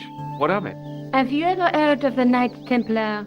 Their official seal was an image of two knights sharing a horse. Whatever this manuscript means, it's connected with the Templars. How come you know about these knights? I learned about them while writing an article on the Crusades. This guy, named Hughes de Payen, arrived one day at the court of King of Jerusalem. He offered to protect the Christian pilgrims from the displaced Muslim armies. The king would be able to guarantee safe transit to Christians in the Holy Land. Safer journeys meant more pilgrims, and pilgrims meant trade and wealth. The Templars proved invaluable to the king as a mercenary army. It was said that they never asked how many the enemy numbered, just where they were. And as the years went by, the Templars grew in wealth and numbers. They were so rich, even kings came to them for loans. But at the height of their power, they fell foul of the King of France. He rounded them up and turned them over to the Inquisition. Thousands of Templars were subject to torture and confessed to heresy. Of course, at the hands of the Inquisition, there wasn't much they wouldn't confess to. The last Grand Master Jacques de Molay was burned alive. But the treasure of the Knights Templar was never found.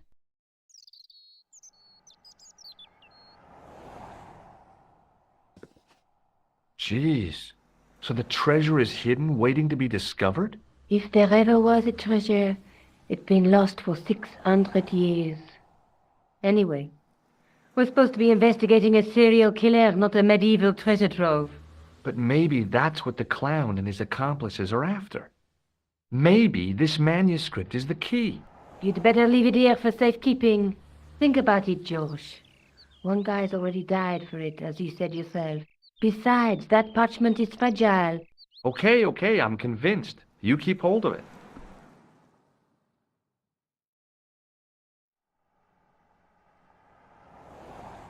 Let's take another look at the manuscript. Let's face it, we need help, George. Someone who knows about these things. Who do you suggest? Indiana Jones? I know a guy who specializes in medieval studies. His name is Lobino. Huh. Some stuffy old fossil who gets horny over ancient relics, I suppose. Far from it. Andre isn't the stereotypical professor you have in mind. Where can I find this Lobino guy? At the Krone Museum. I'll give you the address. There's a woman looking at her reflection in a mirror, but the reflection has 3 hideous faces. She reminds me of the Wicked Queen in Snow White. She was the one who said mirror, mirror on the wall, wasn't she? She made me cry so much when I was a kid. Mom carried me out of the movie theater. She didn't frighten me in the least. Like I said, I was only a kid. I didn't like the crocodile in Peter Pan either. A knight with a crystal ball. There's something written on the scroll beside the knight. Yes, but it's written in Latin. Per disciplinam mea lux videbis. By my teachings, you will see the light. You speak Latin? Where did you learn a trick like that? A trick? I studied law, okay? I can read Latin. My, you're touchy. Tell me that again. Through my teachings, you will be enlightened. There's a guy working on a loom. He's weaving a carpet or a tapestry. Or a duvet cover? It's a clue to a place, I reckon. Somewhere famed for weaving and ships. Where folk live in barrels? It beats copper boxes. There's a guy with a sword and a bull. The only mythological bull I know of is the Minotaur, but he was only half bull. I don't think I'd like to be half a bull, even if it was the bottom half. What's that object between them? It looks like a gem on top of a tripod. There's a guy with a sword and a bull. Between them is a...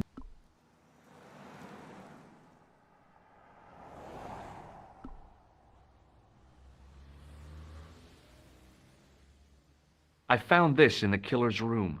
What is it, a credit card? ID, Thomas Merlin, of the Gruber Electronics Corporation. Never heard of him, or the company. I found this matchbook in the killer's hotel room. It's from the Club Alamut. Never heard of it. Is there anything written inside it? No, what were you expecting? If this was a movie, there'd be a clue, a name or an address. That's no use. There aren't even any matches in it. Oh well, I'll keep it as a souvenir. Maybe I'll check out the Kroon Museum. I'm sure you'll find it useful, George.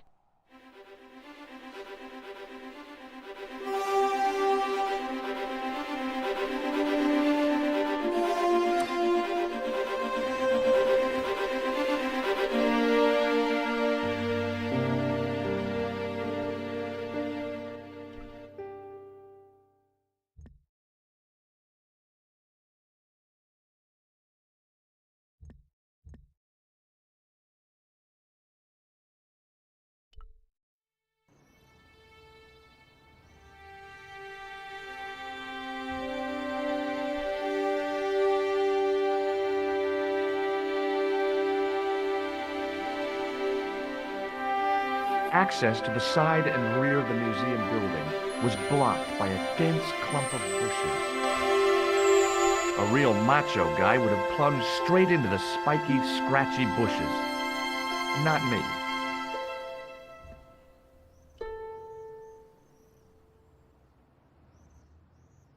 Through the grimy glass, I could see several large shapes in a gloomy room. What they were, I couldn't imagine. I considered smashing my fist through the pane, wrenching open the window, and vaulting triumphantly into the building. Then I thought, no, that's dumb. Besides, I might get hurt.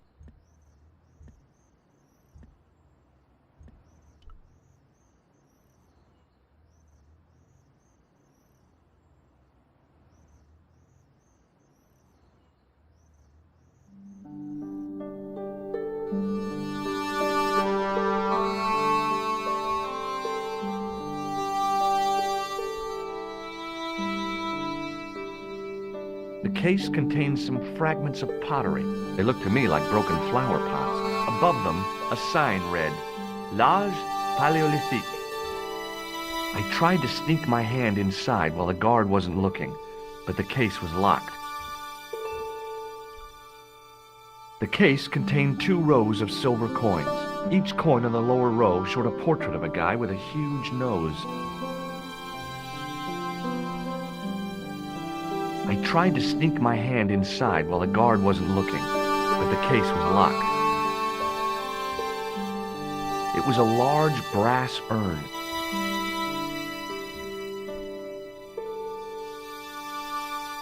In the case was a spindly tripod, blackened with age and pitted with rust. It was identical to the tripod pictured on the manuscript.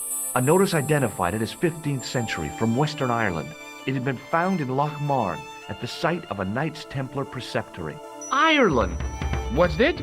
This tripod was found in Ireland. I will have to ask you to keep your voice down. I'm sorry, I was excited. Eh, no. No, monsieur. No. What's wrong? You must not handle the exhibits. I'm sorry.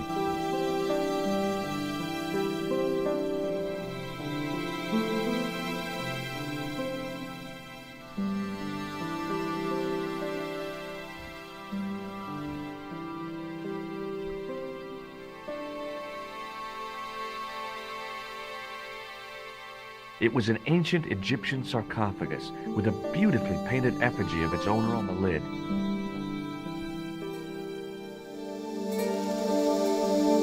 Leave it alone. That closet is over 3,000 years old. Closet? It's a sarcophagus. It was a stone carving from ancient Egypt. I was no desecrator of tombs.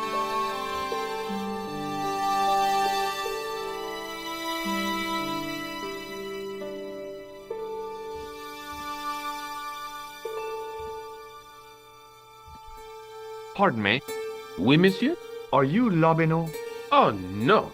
Fancy you mistaking me for him. No. I am the deputy custodian. But Lobino does work here. Work? I wouldn't go so far as to call it that. He studies here most days, but as you can see for yourself, not today. Can you give me any further information about the tripod? Certainly, monsieur. It's infamous. That tripod, that belonged to John D.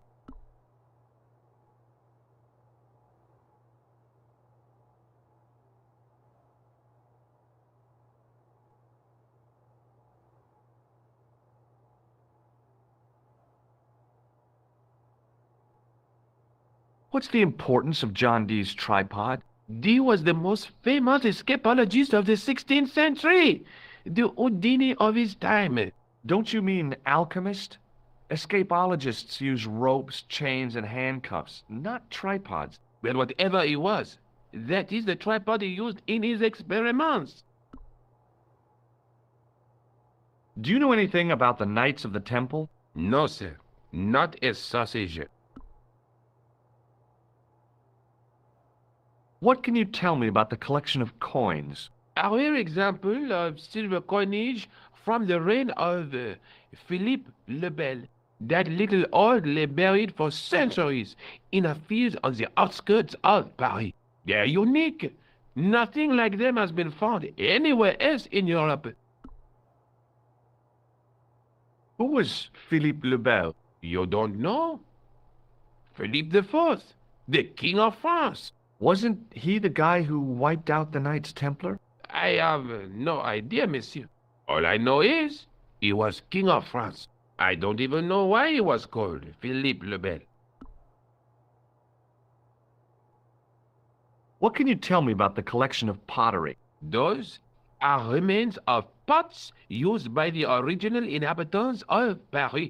The Paris pot people. When did they move out? 15,000 years ago, monsieur. Vanished in the mists of time. Didn't even have time to pack up their pots.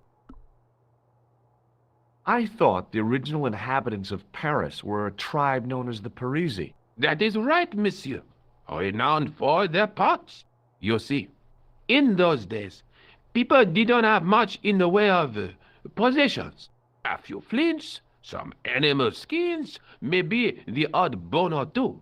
Naturally, when the Parisi came along with their pots, why, everybody wanted one. I guess they must have caused a kind of consumer frenzy. Ah oui, they connect the market, cleaned up.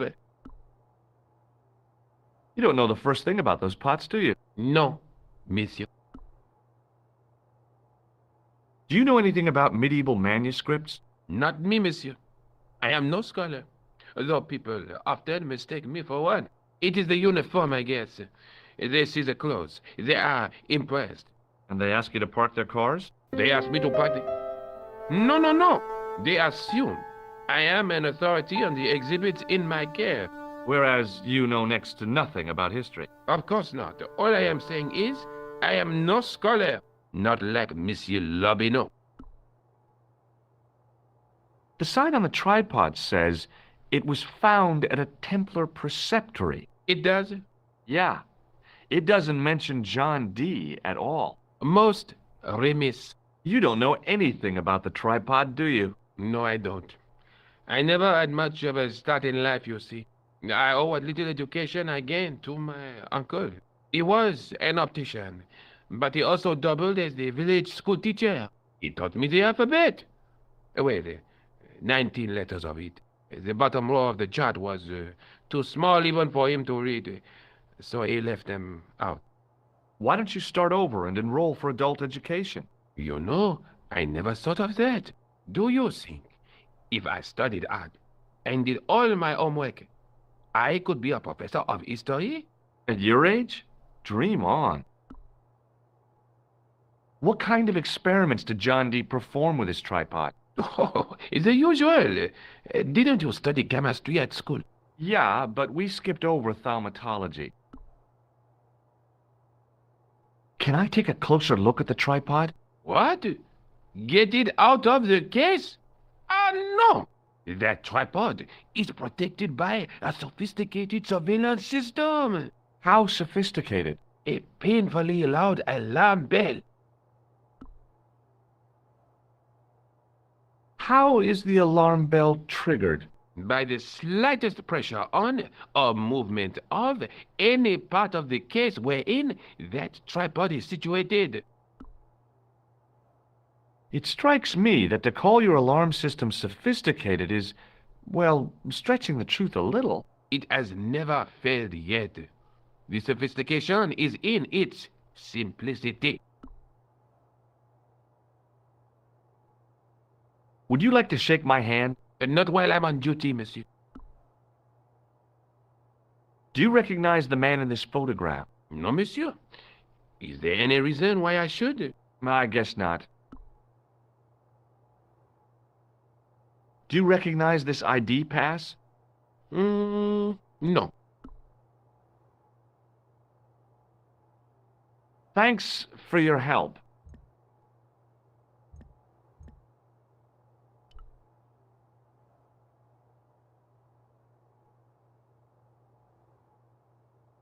The case contained a collection of rocks. They were all shapes and colors, but they were still rocks. Above them, a sign read, L'âge Paléolithique.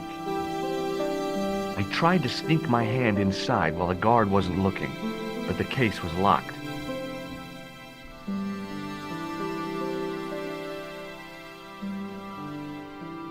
The tripod was definitely the one on the manuscript. The Templar connection confirmed it. I was tempted to go to Ireland to check it out.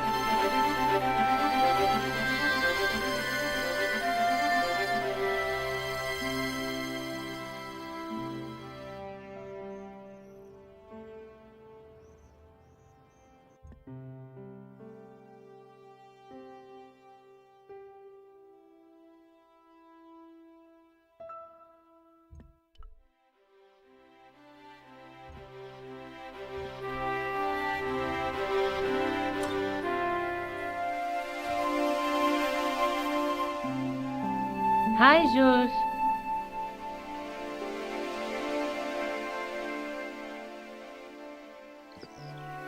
I found the tripod. Where? In the museum. It belonged to the Templars. It was dug up in Ireland at a place called Loch Marne. I have heard of Loch Marne. I read an article about the castle. Take a look for yourself.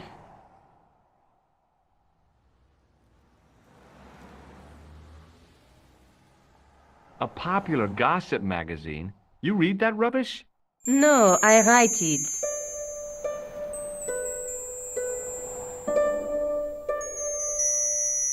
Professor Nigel Pegram, excavating the medieval castle at Loch Marne. That's strange. What? He resigned his chair at Durham University in order to devote his time to the excavation. Not only that, but he canceled the filming of a fourth series of his popular television program.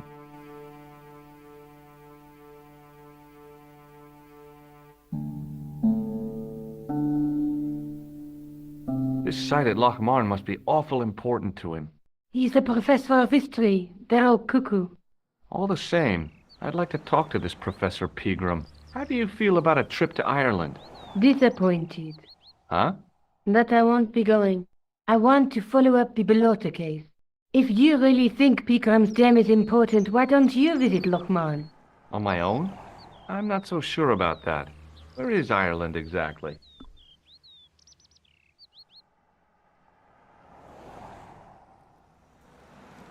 What do you know about Professor Pegram? I've seen a television program, Pegram's Past.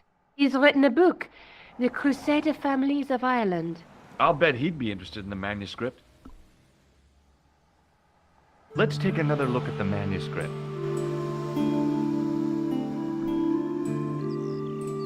That's the tripod in the Croon Museum.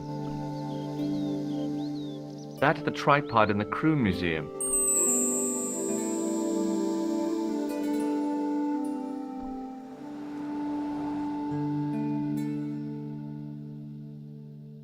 I'll see you later. Okay. Keep me informed if you find anything new.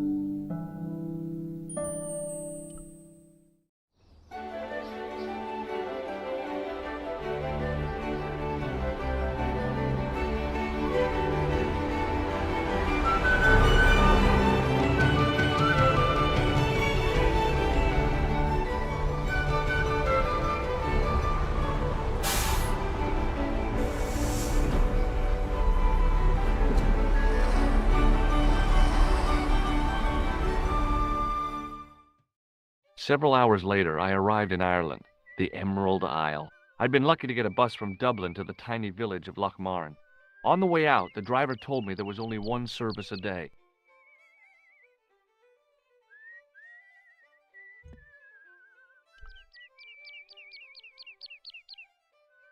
The menu was limited.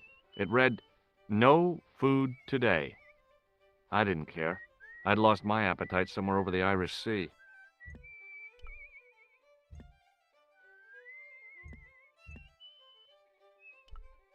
The lad was doing his best to express his adolescent aggression. His effort was somewhat diminished by the fringe of milk on his lightly feathered upper lip.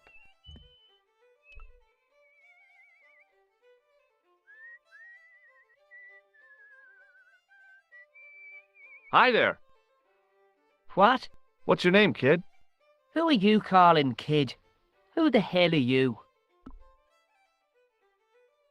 Rosso's the name. Murder's my game. Are you a detective? Let's just say I'm here to find the truth. Cool. Just like on the telly. Cut the crap and tell me your name. Liam McGuire. What are you doing hanging around the bar, McGuire? I'm on the run from me dad. Why? Did you do something bad? I ain't done nothing, boss. You can tell me, kid. Is it your dad? Oh, sir. He drinks every last penny down his evil throat. And there's me poor old mother, bedridden and dying of presumption. I tried to buy her medicine. Chopped firewood for Father Mahoney till me fingers bled. The old skinflint cheated me too. But I took the pennies he gave me back home. Look, Ma, says I. See what your darling son has earned with his own sweat and blood. When suddenly, me dad appears and grabs the loot. I'm off to Dublin heavy drinking, says he. Watch out till I get back. That's why I runned away. Something in the grin on his face told me he wasn't being strictly truthful. Compared to him, Huckleberry Finn was a candidate for Altar Boy of the Year.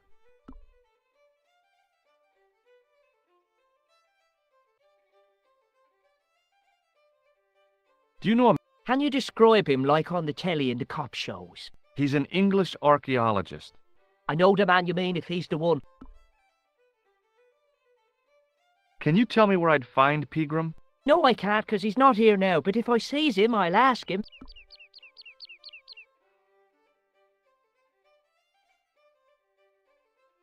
Do you know what Pegram was doing in the castle? Digging for buried treasure. Jewels and gold and skeletons, like in the films. Do you know anything about Pegram's dig? He wouldn't let me anywhere near it.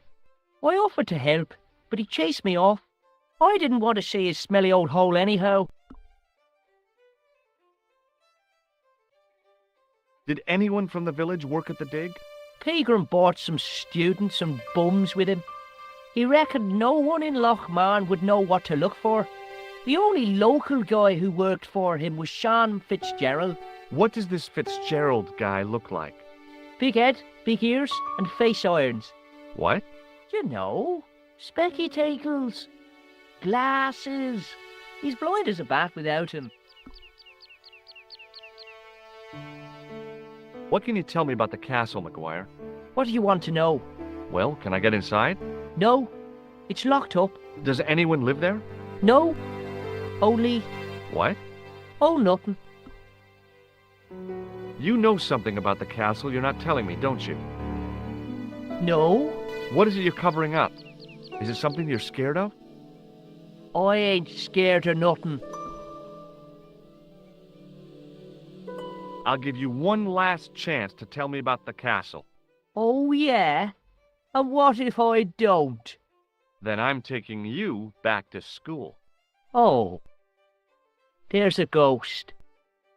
It's called the Phantom of Lochmarn.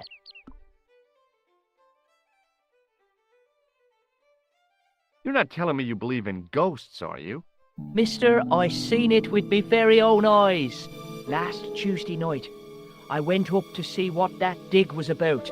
I just reached the top of the wall when I hears this awful noise. What sort of noise?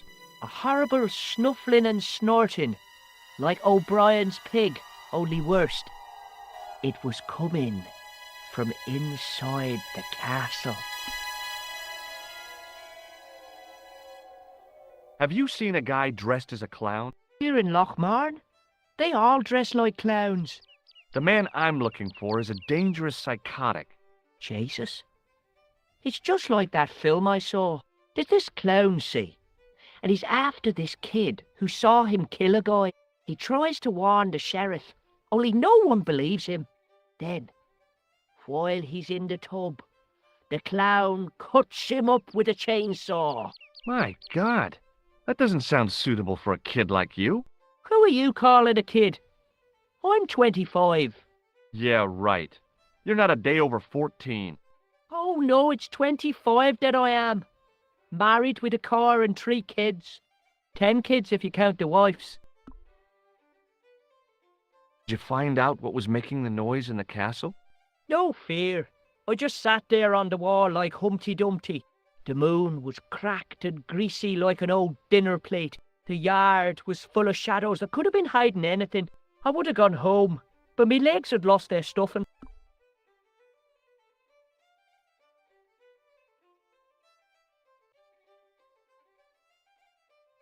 Give me your hand. Get lost. Oh, come on. I just want to show you a little trick. No way, mister. I don't do tricks. Father Mahoney told me I'd burn in hell if I did. I just want to shake your hand, that's all. Oh, all right. Gotcha. Neat, huh? Didn't feel a thing.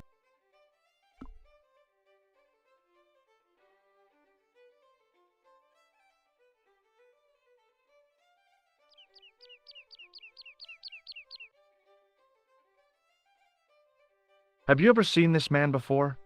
What a slimy character. No, I never seed him. Did you get to see the ghost? Indeed I did. And a fearsome sight it is too. I sat on my arse, waited while the moon went down. Then out it comes from the shadows, all grey and tattered and hunched over like an old bent willow. Then I hears this spluttering and splashing and horrible laughter in the dark. I was so scared. Well, it fell off the bloody wall. I'm sure there's a rational explanation for what you saw at the castle. There is. The bloody place is haunted. See you later, kid. Okay, mister.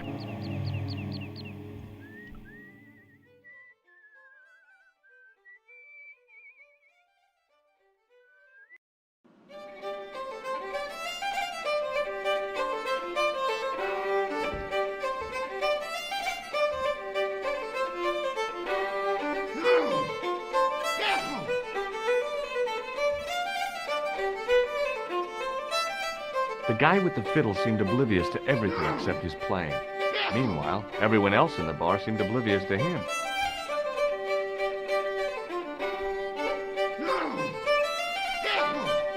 He wasn't listening.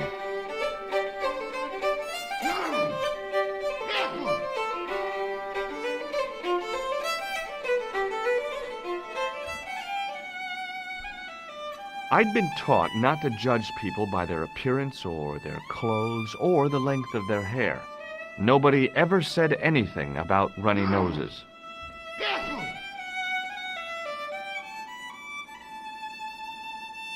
Hi there, old-timer. What? Nasty cold you've got there. As soon as the words left my lips, I regretted them. Is there such a thing as a cold which isn't nasty? I put the question to Father Mahoney. Father, says I, why were we born to suffer snot? What did he say?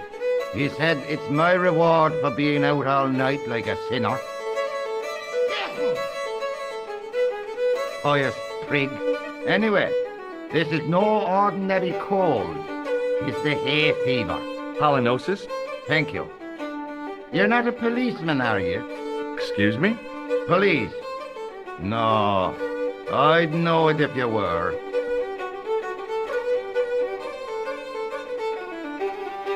I'll see you later.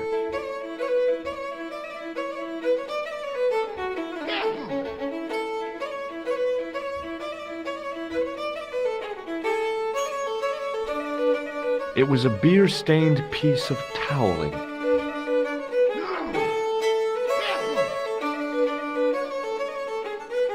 The man's arm lay across the towel, preventing me from moving it. As the man raised his arm to drink, I snatched the towel away.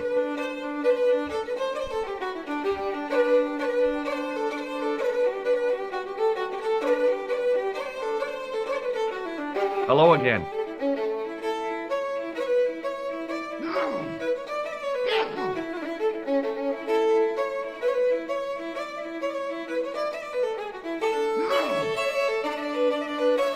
What?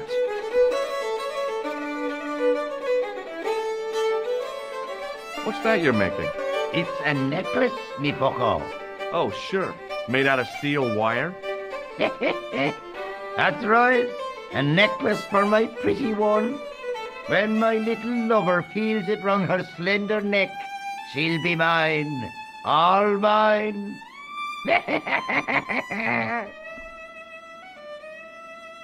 If I was a woman, I wouldn't think much of a wire necklace. It's not made for a woman. I've got my sights on tastier dishes than women. Flesh as smooth and tender as a maiden. Bones as soft and white as a newborn babe's. Rabbit, lad. That's what gets my juices flowing.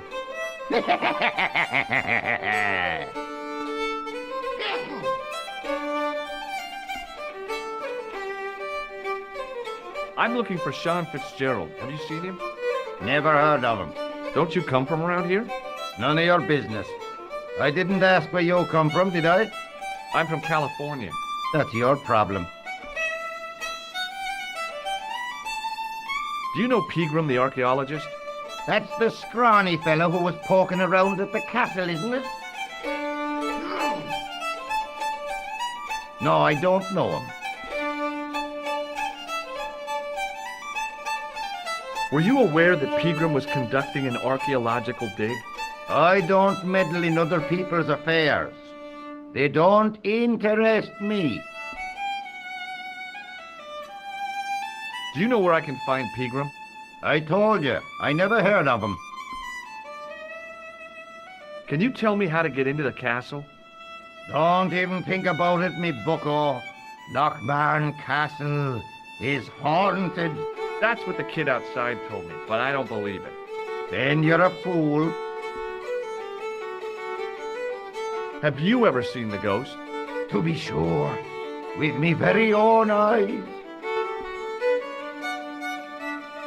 Can you describe the ghost? It was horrible. A wee stunted beast, long beak, straggly, flappy wings. Are you sure it wasn't a wild animal? A rabbit or a skunk or something? Skunk? In Lochmarn? That'll be the day. No, that was a ghost, to be sure. I think I know what you saw on the castle wall. I know what I saw. I don't think so. It was the kid, McGuire. What? He was up on the wall last Tuesday night.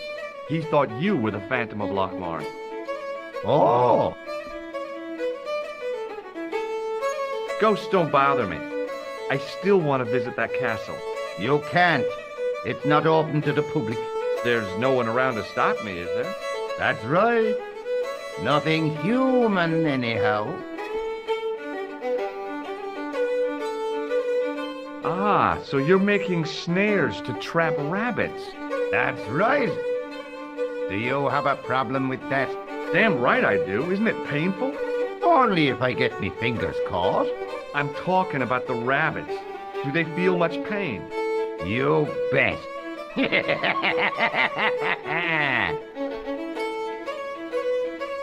Can I buy you a beer? Very kind, I'm sure. But I don't drink the stuff Leary sells. What's wrong with it? I've seen what it can do. Do you recognize the man in this photograph? Is that supposed to be you? No, I don't have a scar on my face, and I'm not from the Middle East. I can't tell without me glasses.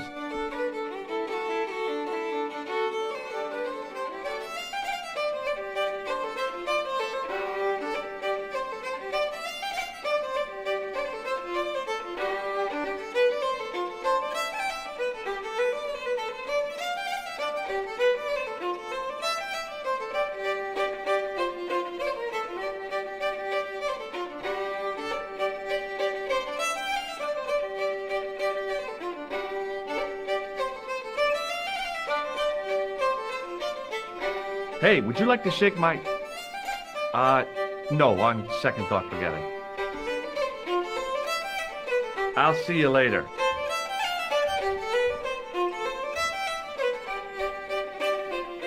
There was a vacant look on his cow-like face that said quite clearly, nobody home. It was impossible to tell if his state was due to the beer or missing chromosomes.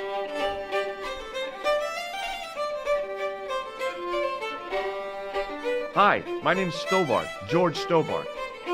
Hello there, mister. What can I do for you? Do you know Professor Pegram? Do I know him? Do I know the good professor himself? No, I don't. I mean, I know who he is, but I don't know him to talk to. Do you know anything about Pegram's excavation? Only that he didn't have the right tools for the job. What he needed was shovels and a JCB. Pegram was digging for historical remains, not coal. Is that a fact? What the hell for? It's the science of archaeology, Pop. Understanding how people used to live by what they've left behind. One day archaeologists might be digging up our remains. Imagine that, Mr. O'Brien. I wonder what they'll find. Well, it won't be arrowheads and beakers. Fast food cartons and flavored condoms, more likely.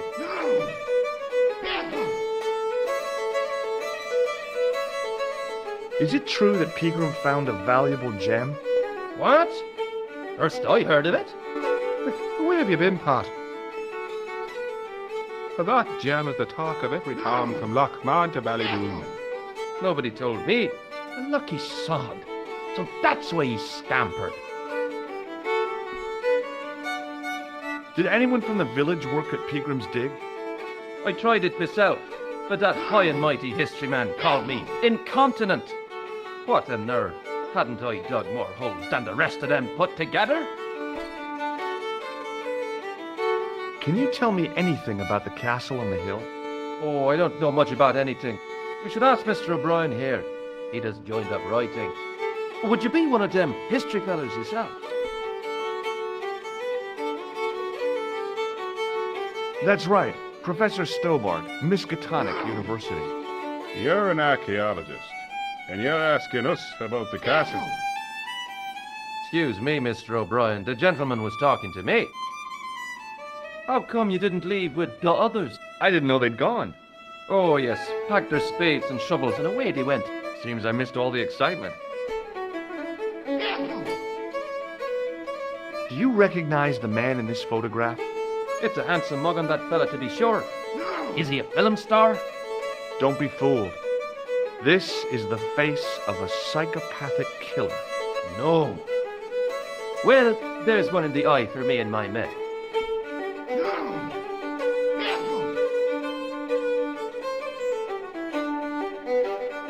What do you think of this towel? Now, there's a fine piece of cloth if ever I did see one. Such craft must surely come from linen cupboards of the Vatican itself. I found it on the bar under your elbow. I thought it looked familiar.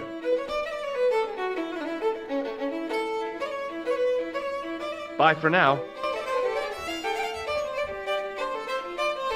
It was an electric pump operated by pushing a small lever. I was about to reach for the pump when I came to my senses. A rash move like that in a strange country with strange customs could be my last. The white whiskers on the bartender's flushed face were like garlands on a Christmas tree. The resemblance ended there. The top of his head was too slick and shiny to act as a perch for a Christmas angel. Top of the morning to you. I beg your pardon. Well, that's what you Irish say, isn't it? Do you want something? Or are you just flaunting your xenophobia? Well, I was trying to be sociable. Is it a room you're after? That's not a bad idea. Do you have a vacancy? I could, if you don't mind waiting until the last guest checks out. No problem. When will that be? When the undertaker comes to collect him.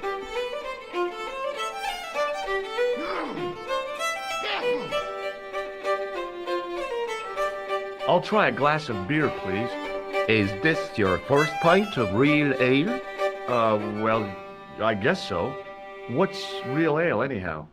Beer that's brewed from natural ingredients to traditional methods. It shouldn't be kept under pressure or refrigerated. And finally, it should have a good body and distinctive character. In other words, it's flat and worn with bits in, and it makes you fall over.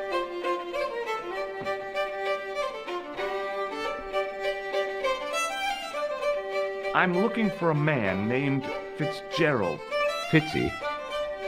What's he done? I believe he may have worked at Peagram's Dig. Sean Fitzgerald? Work? You got the wrong guy. Do you know a man called Peagram? Indeed I do.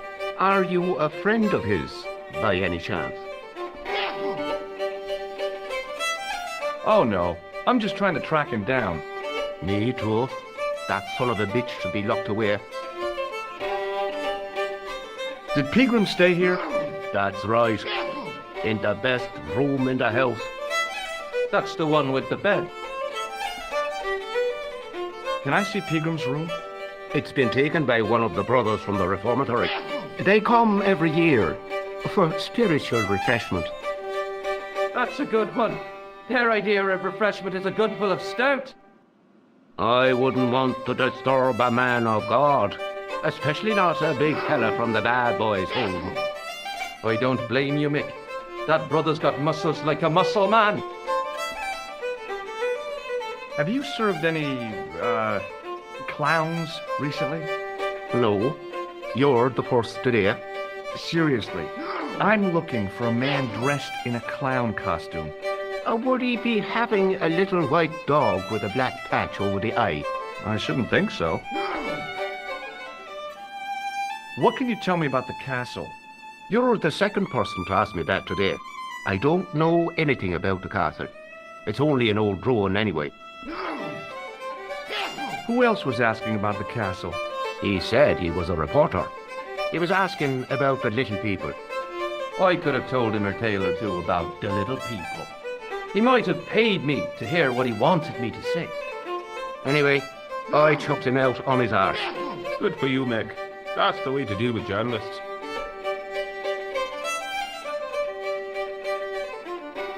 Do you recognize this man? No, I don't. What do you want with him? I've got a score to settle. I don't want any trouble in the bar, mister. If it's a fight you're looking for, see Father Mahoney. A priest? A man of the cloth? Sure. And he teaches the boys how to box at the youth club. According to Mahoney, it develops character. Isn't that right, Pat? Didn't he teach you the art of pugilism? Dial. Sorry, Michael. I was miles away. What did you say? Never mind. Thanks.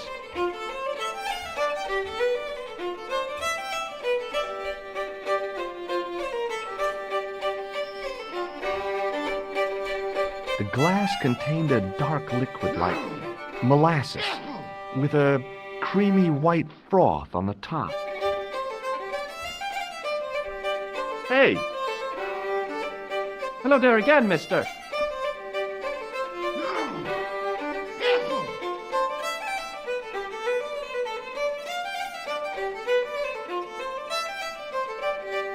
Oh, nothing really.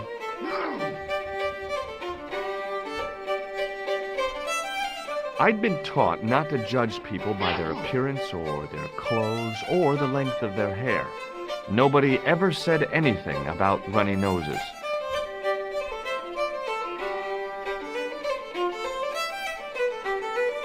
Hello again. What?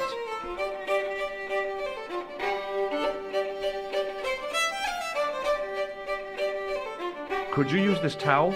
I could, but it wouldn't be much use for anything else.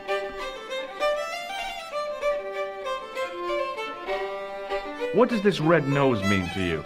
I suppose you're collecting for charity? No, I'm not. I want to know if you've seen someone wearing a nose like this. No, I haven't.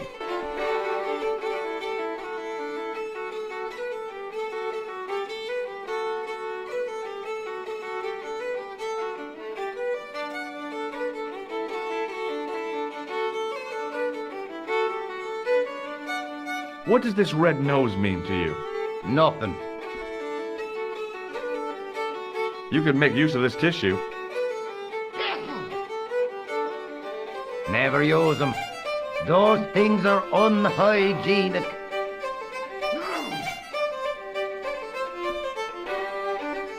What does this matchbook mean to you? Nothing. Go away and stop bothering me. Take a look at this ID card. Take a look. Oh, yes. Little plastic picture. I don't suppose it means anything to you, does it? No. I'll see you later.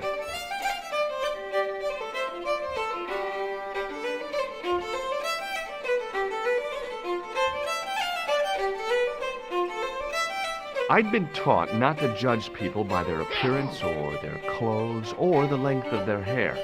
Nobody ever said anything about runny noses.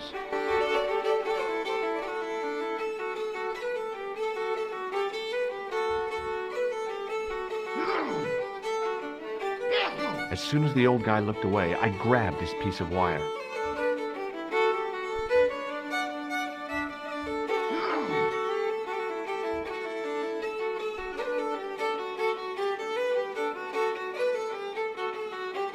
Hey!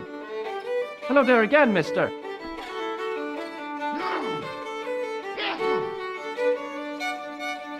May I shake your hand? No, you can't. Well, how come? Because I'll spill me beer if you do.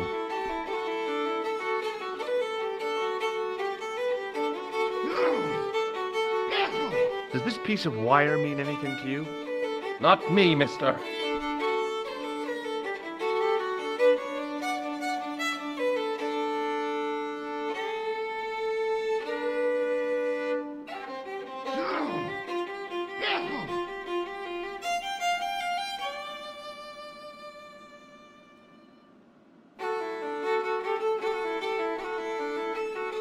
Bye for now. Excuse me. Yes, sir?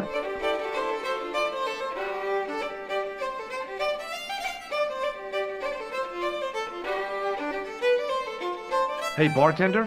Landlord, if you don't mind. Sorry. Shake my hand, why don't you? Now, why should I do that? What have you got up your sleeve? Nothing. Come on, just shake my hand. Not just now, mister. I have to be careful on account of the health restrictions. Aw, jeez. Thanks. The guy sat in the corner as if he was a permanent fixture. Hello there. My name's George Stobart.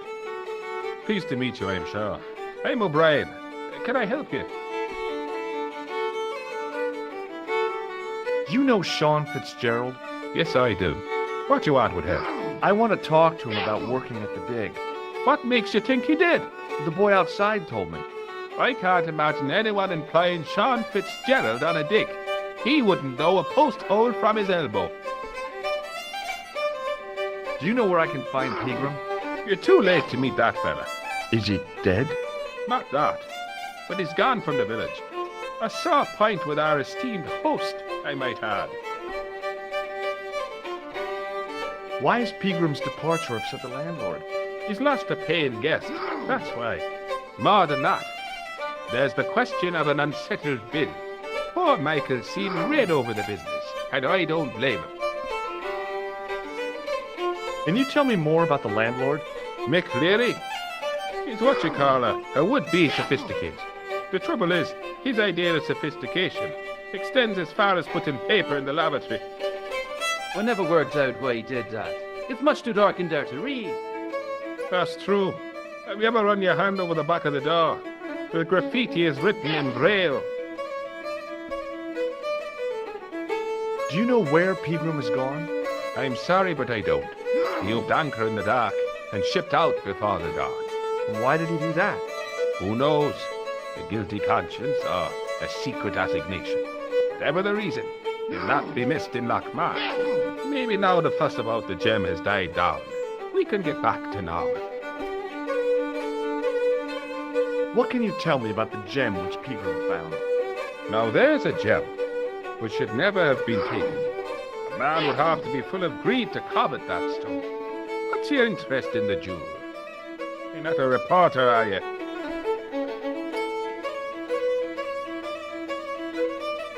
Oh no. Thank the Lord for that. What can you tell me about the castle, Mr. O'Brien? It's a fine sight now, isn't it? Dates back to the 10th century, you know. Most of the existing building was added much later, of course. Are the ruins open to the public? Oh no, it's much too dangerous. Anyway, there's nothing of interest remaining. Pegram thought otherwise, didn't he? Ah, but it's not difficult to get them history boys excited, is it? Give them a bone to play with, and they're happy as puppies. Was it Pegram who dug up the tripod at the castle? The same man, if he wasn't his twin brother. And can you guess what he did with the tripod? He sent it to a museum in Paris. I've seen it. Have you heard of the Phantom? More than that. I've seen it. And let me tell you, it's a dreadful spectacle. So it's not just a local legend. There really is a Phantom of Lochmar. Oh no. I was talking about the Phantom of the Opera. Do you recognize the man in this photograph? Nope. I've never seen him before. What do you make of this piece of wire? It looks ordinary enough to me.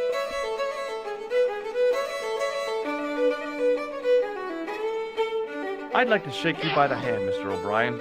I'd rather not. You see, I happen to notice that vibrating buzzer in your palm. What can you tell me about this ID pass? Gruber Electronics. I've never heard of it. Does this towel mean anything to you? Sure, it's one of Leary's towels. Are you planning on stealing it? Just borrowing it, if you must know. Goodbye for now.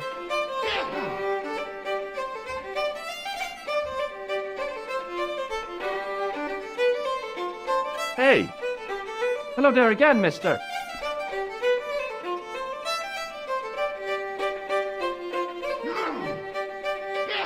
Oh, nothing really. Excuse me. Yes, sir? May I borrow this towel? Sure you can, on one condition. What's that? You keep it away from old Ron. Who's Ron? That's him in the corner, with the hygiene problem. Do you recognize the name on this card? No. Should I? Nah, it was a long shot.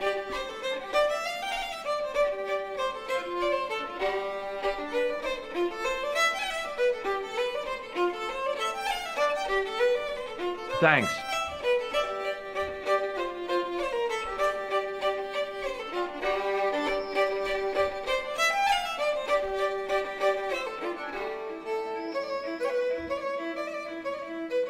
The glass was empty. Somehow, I'd managed to drink the thick, sweet brew. I felt strangely compelled to order another, even though my every instinct warned me against it. Somehow, I'd managed to drink the thick, sweet brew. I felt strangely compelled to order another, even though my every instinct warned me against it. Excuse me. Yes, sir? May I have another beer, please? Certainly, sir. Same again? Yeah, please. How is this stuff made? That's the secret of the master brewer, sir. Each barrel is lovingly manhandled in time-honored fashion, suspended on skillfully tied ropes of the finest hemp, lowered into the cellar, utilizing the forces of original gravity, like manna from heaven.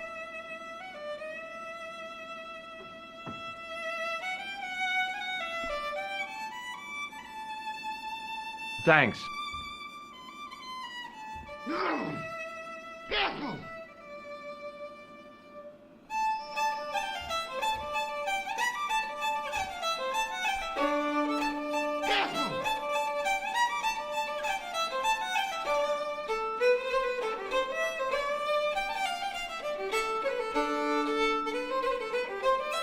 Mr. Fitzgerald? What? I need to speak with you urgently.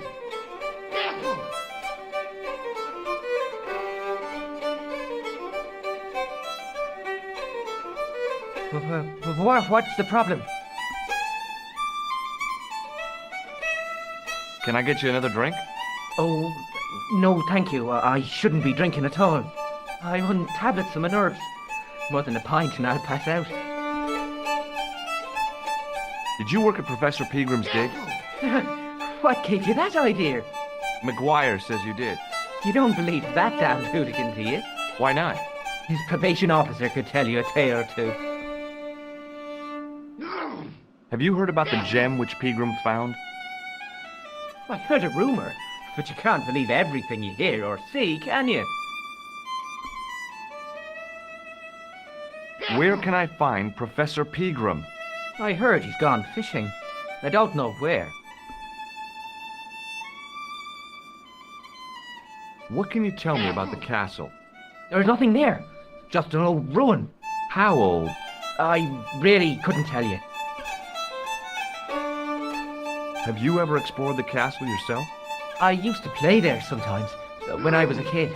Then one of the little ones fell off the wall, broke his head and died. We didn't go there anymore. You haven't been up there recently? No. Do you recognize the man in this photograph? No. At least I don't think so. Look closely. He has a scar on his face. No, I'm sure I don't know him.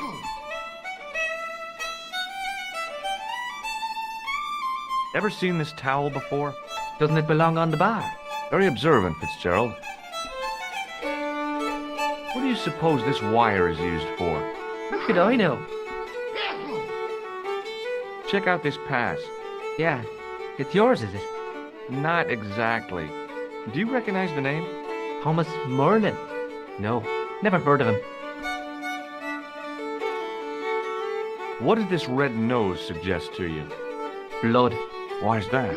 I used to bleed a lot when I was a kid. Every time there was a playground scrap, I'd end up with a bloody nose. I wouldn't have minded, but I wasn't even involved in the scrap. Shake my hand. It's a trick, isn't it? Damn it, you're right. I can't seem to fool anyone. See you later. I recognized the guy from McGuire's description. He was real twitchy.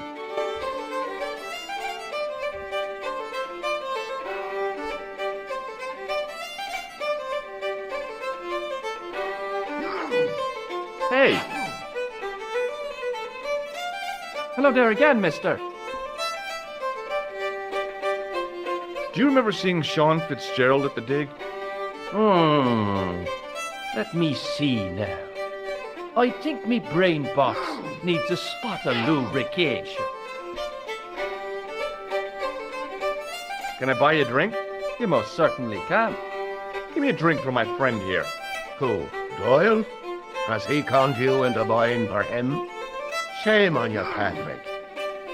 Same again. Just a point this time, Michael. 1 point of brown coming up.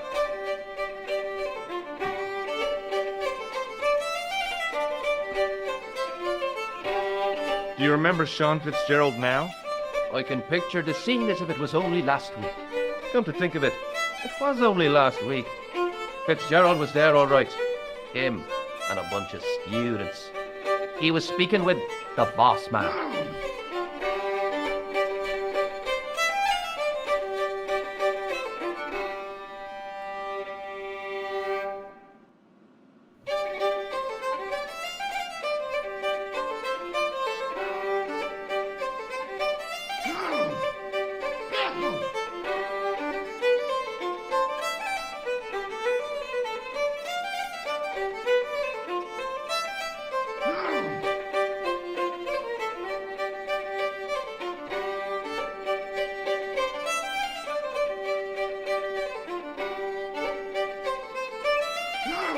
Bye for now.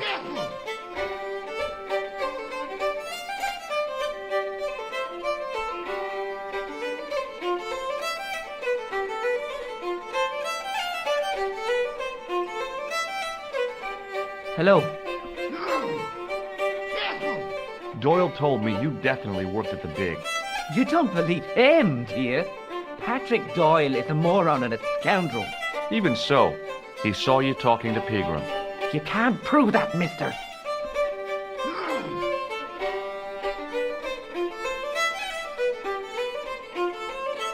Does this matchbook mean anything to you? No.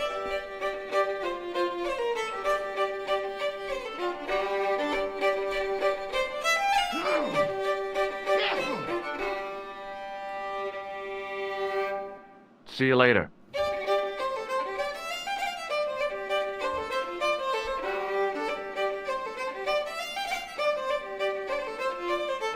Hey! Hello there again, mister.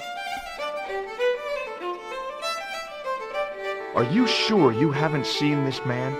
It's the face of a therapeutic killer. Oh, never mind. Bye for now.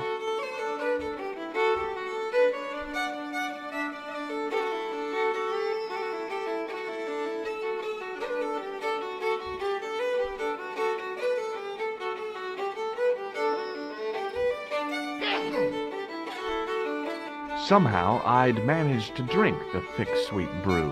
I felt strangely compelled to order another, even though my every instinct warned me against it. Excuse me, Mr. O'Brien. Hello there. What now?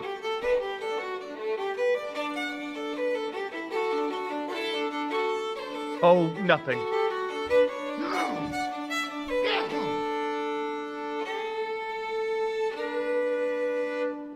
Hello. Sorry to bother you.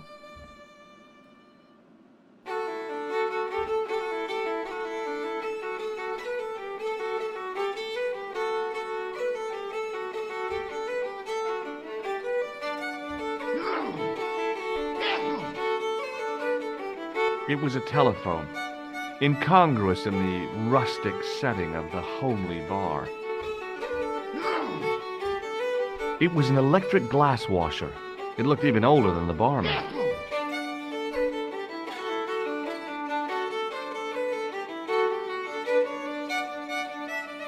Hey, where do you think you're going?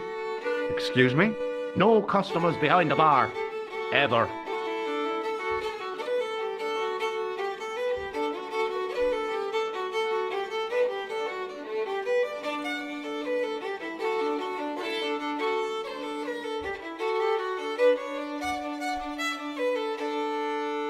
Allô? Couleur. J'écoute. Nico? Who is this? It's me, George. Oh, hello, George. Where are you? I'm in Ireland. What's it like there? Kind of sleepy. Comatose, even. Did you get to talk to Pigram? I haven't found him yet. I figured I'd call you first. Are you okay? Oh, sure I am. Don't worry about me, George. Any signs of our friend the clown? You're kidding. He probably never even heard of Lochmarn.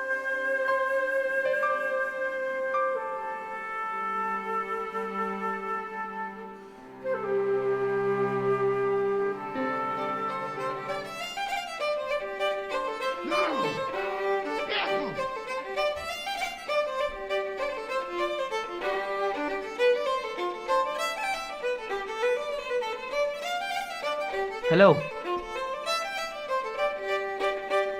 What does this red nose suggest to you? Nothing. What does this tissue suggest to you? Nothing. What do you think this tool is used for? Something to do with horses? Wrong. It's for opening manhole covers. Oh, really? Well, you learn something every day. See you later.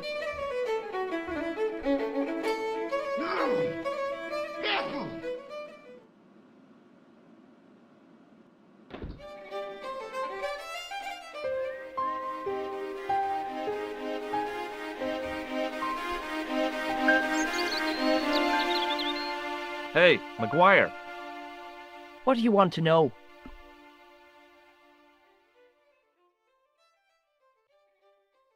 Are you sure Fitzgerald worked at the dig? Oh, yes. It was him, all right. Would I tell a lie? Well, he denies it. I saw them together only last night. I wish you'd told me that sooner. What were they doing? Pegram gave Fitzy a box. He didn't look too happy about it. I knew it. But how am I going to persuade him to part with it? Break his fingers. Nah, I couldn't do that. I could. Thanks for the offer, kid, but I'll try a more subtle approach. Chinese burns? Do you know where I could find Fitzgerald? He's inside, but you won't get no sense out of him. How come? Is he drunk? He's like a frightened rabbit. A real bag of nerves. Why, the fella's scared of his own shadow. What's Fitzgerald scared of? Everything and everyone. So I shouldn't have any trouble getting him to talk. He's a pushover. But don't scare him too much. Try the soft touch. Butter him up a bit. I heard that Pegram had found a legendary gem. That's right. It's been the talk of Lochmarn all week. You haven't seen the gem, have you? Hell no. I reckon Pegram made off with it. If I was him, I'd go to Amsterdam, chop it up and sell it. He could be living the life of Riley instead of digging holes. See you later, kid. Okay, mister.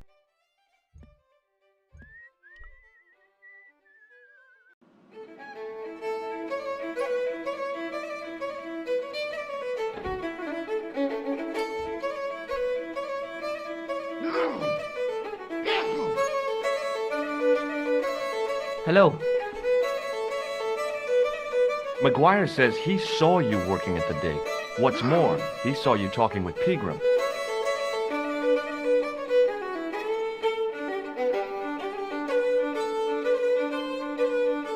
I knew this would happen. I knew I'd get caught. Just my luck.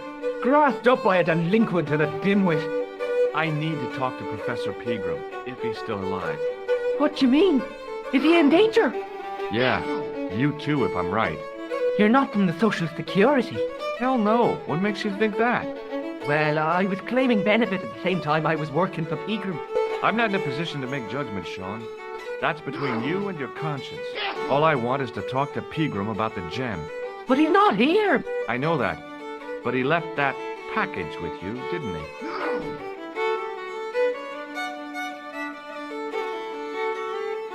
What did Pegram find at the castle? The entrance to an underground chamber. It was filled with earth and rubble, and Pegram had us dig it out.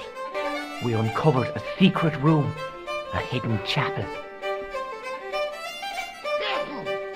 Did Pegram find the gem in the altar room? I don't know. He made us leave and wouldn't tell us why. Half an hour later he came out, white as a sheet he was. He closed down the dig and locked up the castle, sent us all away. From the sound of it, Pegram had discovered more than just the gem. So where did Pegram go? I don't know. I swear it. He came to see me early this morning. Said he was leaving.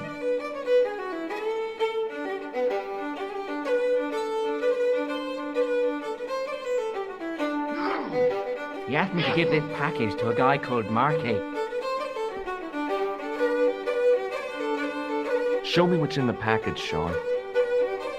I can't do that. Why not? I promised the professor. So what?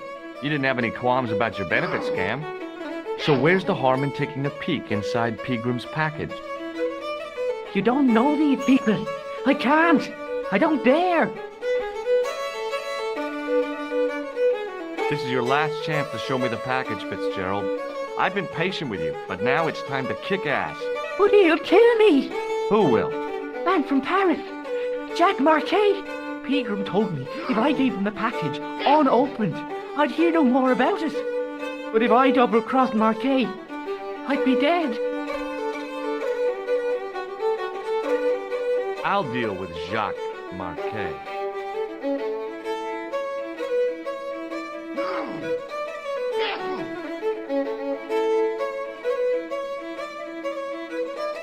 Give the package to me. No. Why should I trust you? I don't know who to trust anymore. I wish I'd never even heard of the Lochmarn gem.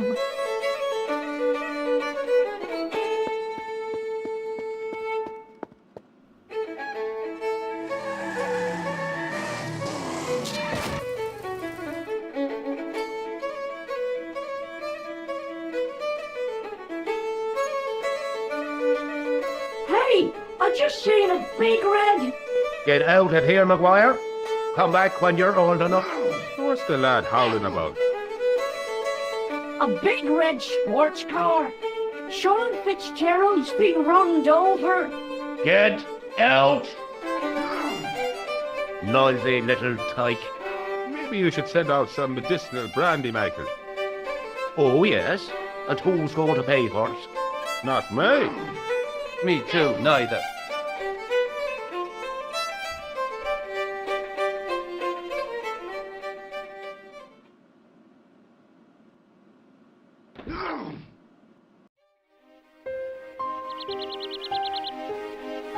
I was telling the truth about Fitzy, mister. Okay, calm down. Now tell me what happened. I was standing here, minding me own business, when I saw this beautiful red sports car coming up over the hill. Would you look at that, says I. And I going over to take a closer look. Next thing, Fitzy comes tearing out of the pub and nearly knocks me on my ass.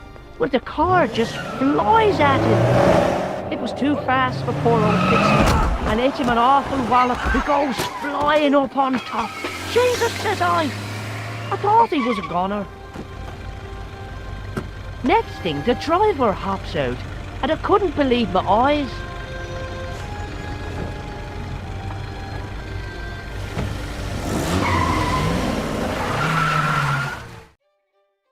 He was dressed like a bloody pixie.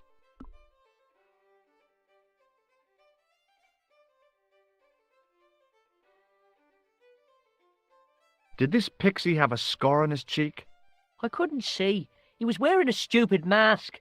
Are you a special agent? Sorry to disappoint you, kid, but I'm not.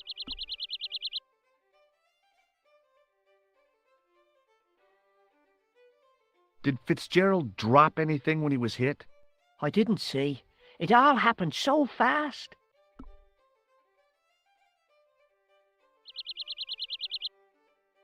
See you later, kid. Okay, mister.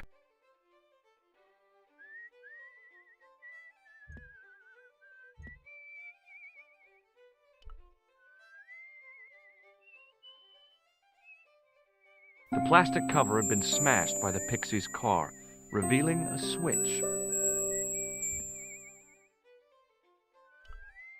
I pushed the switch down, but in doing so it snapped off in my hand.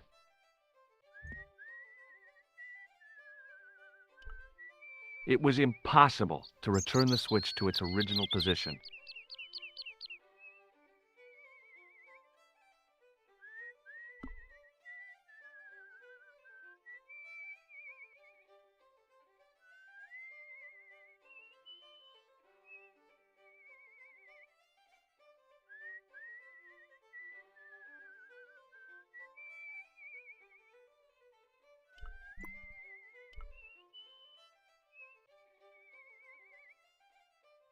The workman's key was the obvious tool to use to open this trapdoor. It was specifically designed for a job like this. Unfortunately, there weren't any holes in the trapdoor. It was a trapdoor in the sidewalk. I tugged at the trapdoor, but it was locked from the inside. The drain was covered with an iron grating, through which I could hear the rush and surge of running water.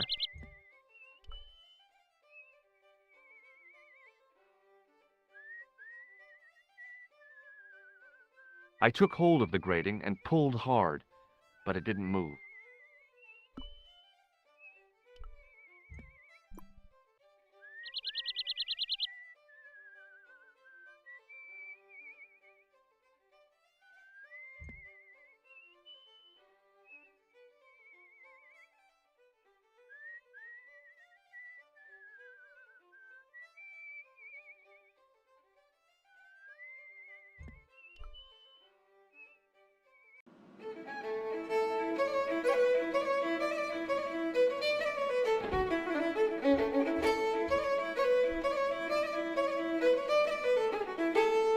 Excuse me. Yes, sir? Hey, how about another drink? See him again? Do you serve cocktails? I'll serve anyone with manners and money. You know, I'm serious. Have you considered turning McDevitt's into a cocktail bar? Cocktails are chic, cool, and popular with younger drinkers. What? Kids in the bar? Can you imagine it? Pinball, pimples, and puke. Right, I get the picture. I'll settle for a glass of stout.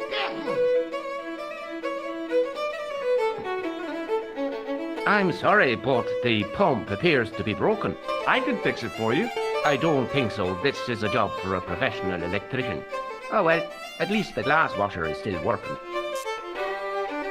It's not my dear, is it? It just so happens I'm an electrician. Check out my credentials.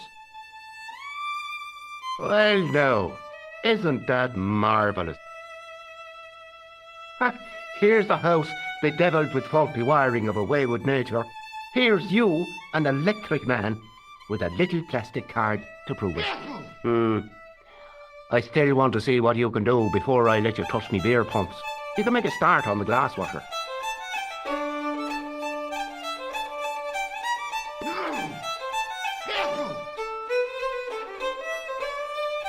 And when you finish that, will you take a look at the pumps?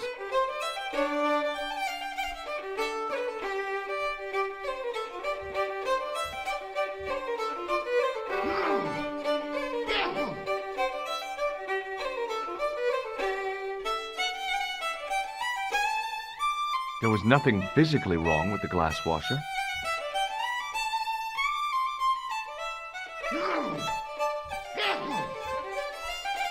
It was an electrical plug attached to the glass washer.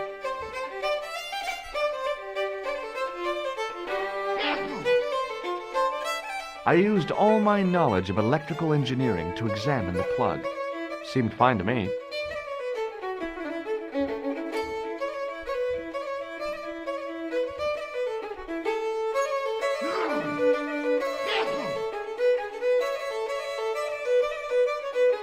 I replaced the fuse with a piece of wire. I knew it was dangerous, but I was desperate enough to disregard everything I knew about standard safety precautions. Excuse me, Mr. Leary. I fixed your glass washer, no problem. Bingo! And a blessing to all the saints. A free half pint to that man on the house. Now, could you take a look at the beer pumps? I guess so, but I'm not making any promises. If you can't fix them, I'll have a riot on me hands. The pumps are in the cellar, right? That's right. You'll find a flashlight down there somewhere.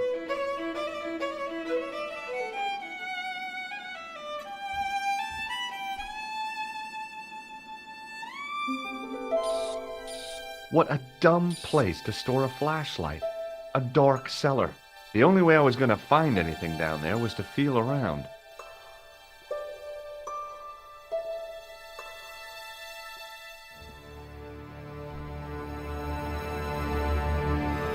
My hand closed on a long metal rod. I pushed the lever and heard the grating of metal, but nothing appeared to happen.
I lifted the trap door, and an overpowering smell of stale beer rose from the cellar below.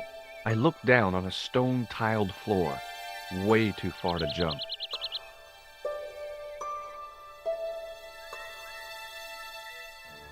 Excuse me. There was a nasty feeling in my guts I usually associated with light opera. It was Khan. What's the problem? Did you see what happened here a few minutes ago? What was that? A man was involved in an unfortunate accident.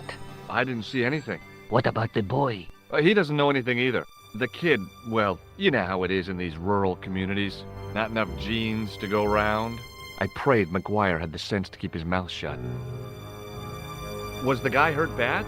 He's been taken care of, but he thinks he dropped a small parcel. You didn't happen to find it, did you? If I had, I would have taken it to the police. Of course. Thank you.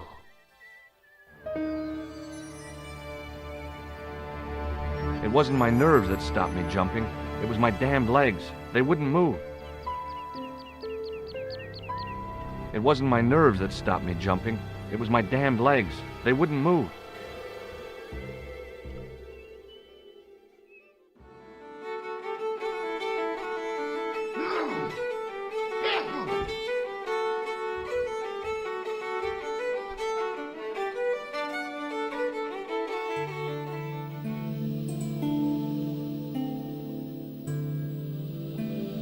Then I noticed a flash of light, something sparkling beneath the open trap door.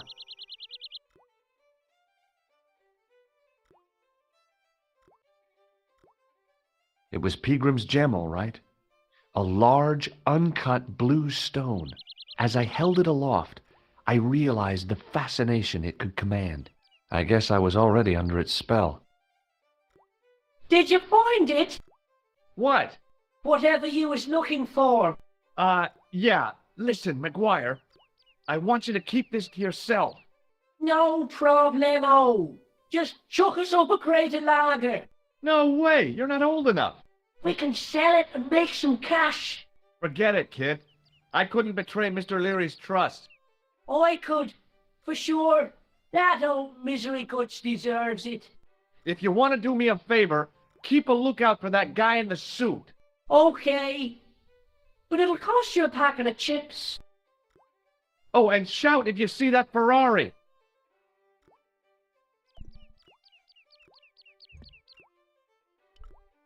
It was an empty carton which had once contained caustic soda. The carton was damp and soggy, useless. It was a bunch of cleaning materials. I looked among the cleaning materials, but saw nothing I could use. It was a rusty faucet.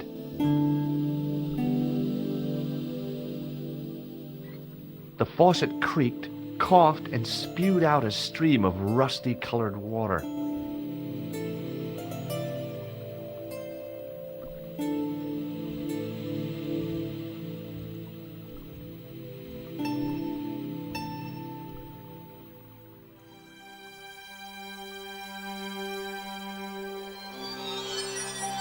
I held the towel under the faucet and soaked it with water.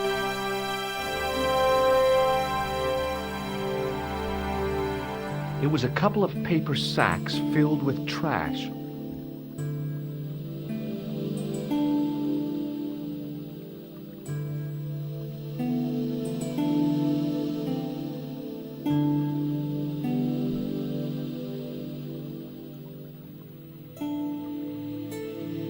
I searched the trash, but there was nothing useful there.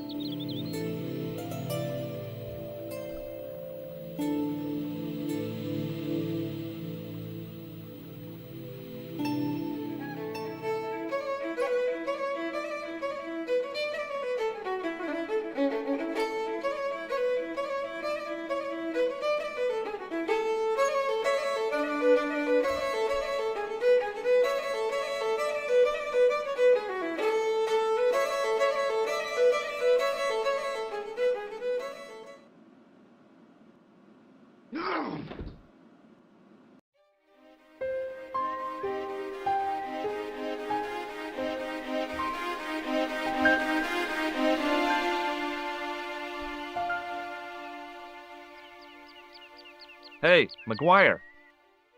What do you want to know?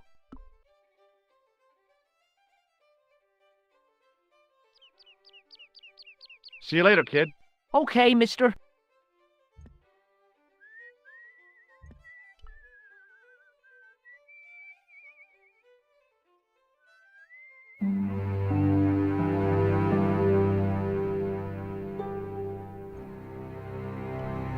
The farmer's craggy face was set in a mask of aesthetic appreciation. His feet were set in a pair of manure-caked boots. Hi, do you speak English? Well, now, what if I was to say no? An implication of cognizance shrouded in denial. A pretty poser of a paradox indeed. I gave him the look I'd perfected when I was 12 and was going to be the greatest hypnotist of all time. It was a killer. Are you attempting to hypnotize me, or is it the constipation you're suffering? I was a little out of practice.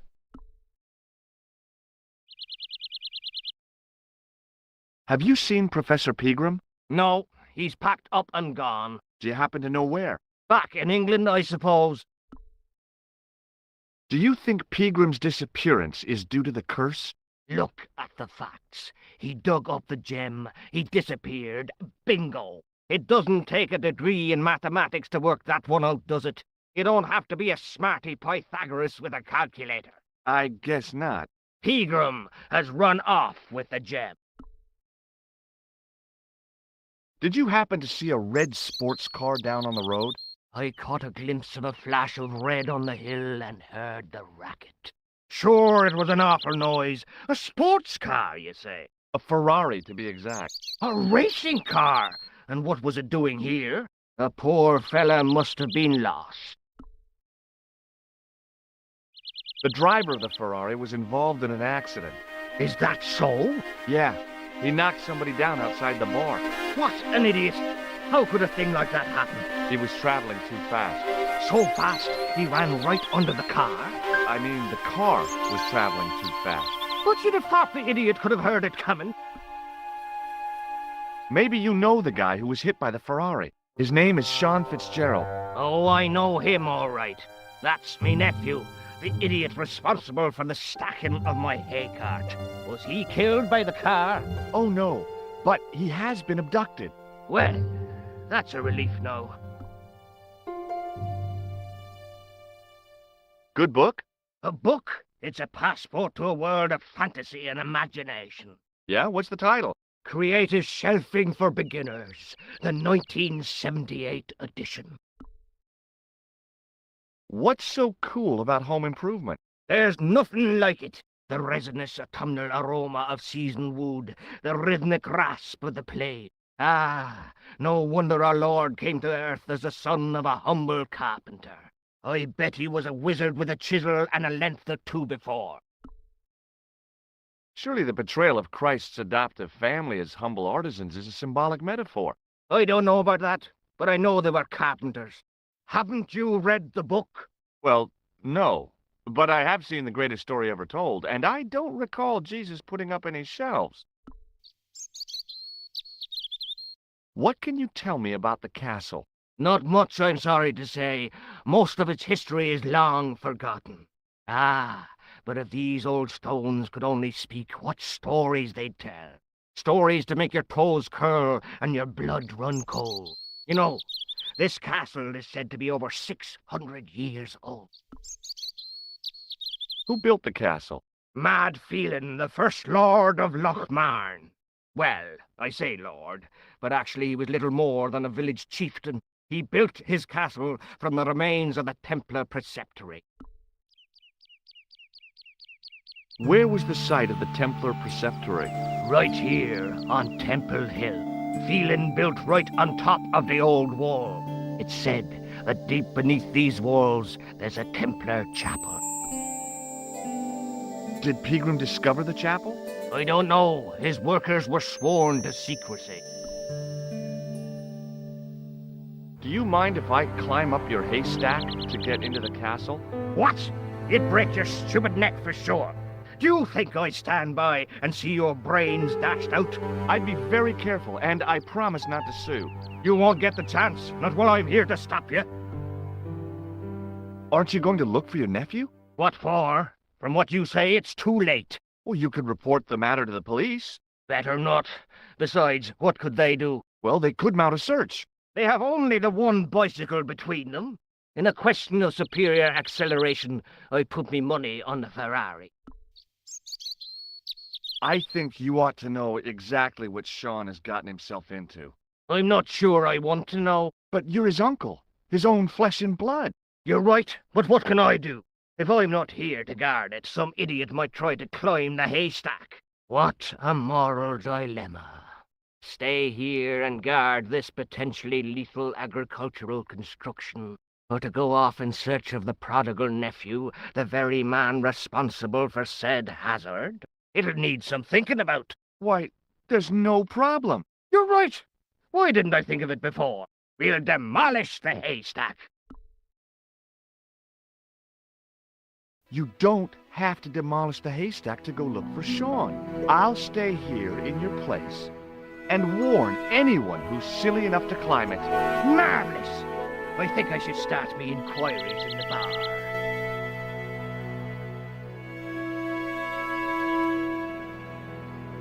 He strode off in the direction of McDevitt's bar, leaving me to contemplate the stack of hay.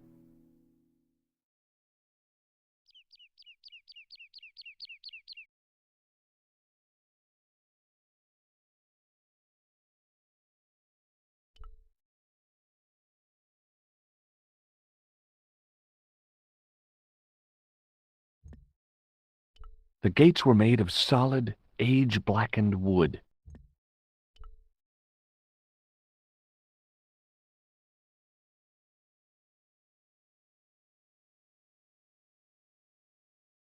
Pushing with all my strength got me nowhere. They didn't budge. I really need to start working out.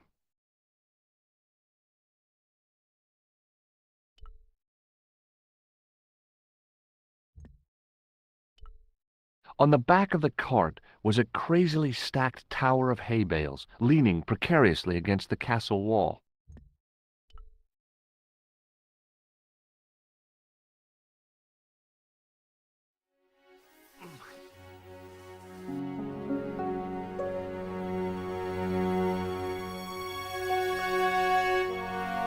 The stack of hay stopped, short of the top of the wall.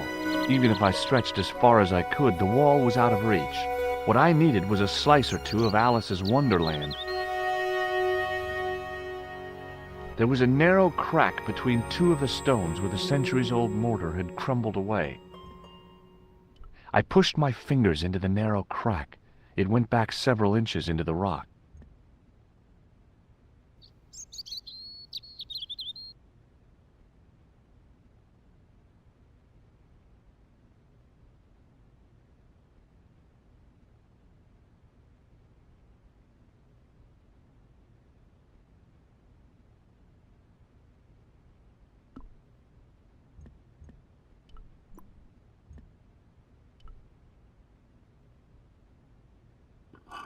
I inserted the end of the lifting key in the mortarless crack and gave it a firm shove. It remained lodged in the wall, jutting out to form a step. The lifting key was rammed tightly into the crack in the wall, forming a strong foothold. I tugged at the lifting key and found it was held quite securely. I tugged at the lifting key and found it was held quite securely.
It was the fiercest, meanest-looking old goat I'd ever laid eyes upon.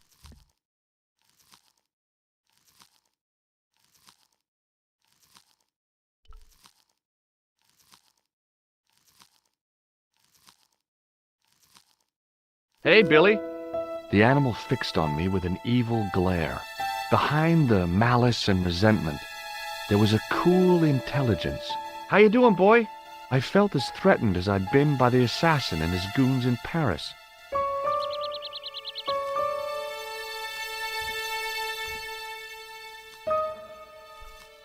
It was a rusted piece of iron, maybe part of a plow or something.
The rope by which the goat was tethered had become tangled on the old plowshare.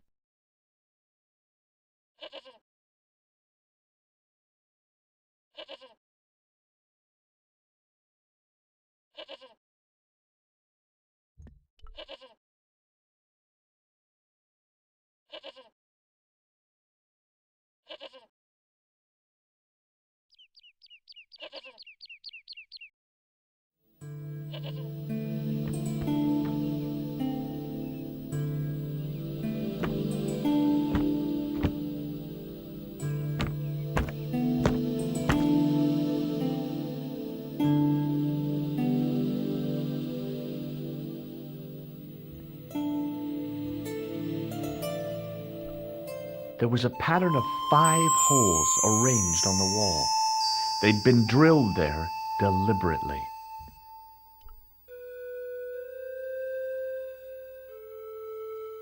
I placed my fingers and thumb into the holes in the wall. Nothing happened. It was a statue which had fallen from its place on the wall. 5 fingers of stone projected from the back of the carving.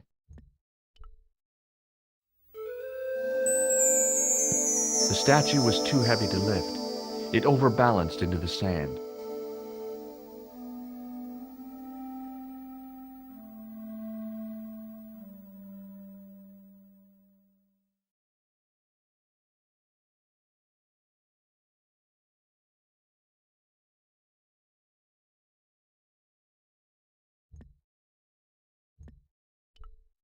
Behind the altar was a carved panel, decorated with animals, birds, and plants.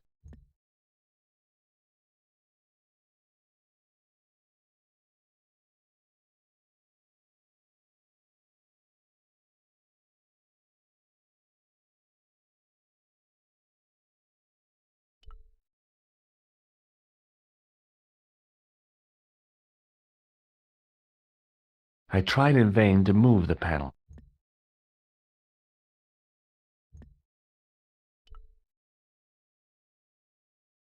The sack contained a fine white powder. As I dipped my fingers into the soft white powder, I realized what it was. Plaster of Paris. I'd used it in kindergarten to make casts of animal paw prints.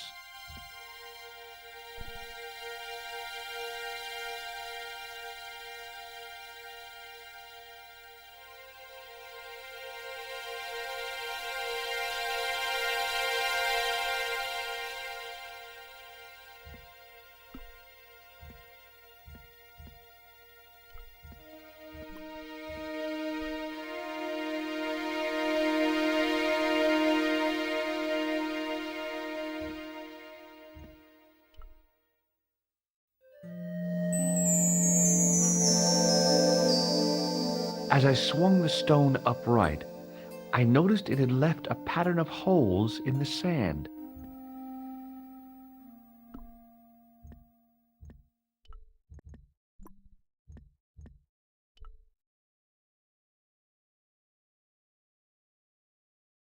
I sprinkled the plaster on the sand until the holes were filled.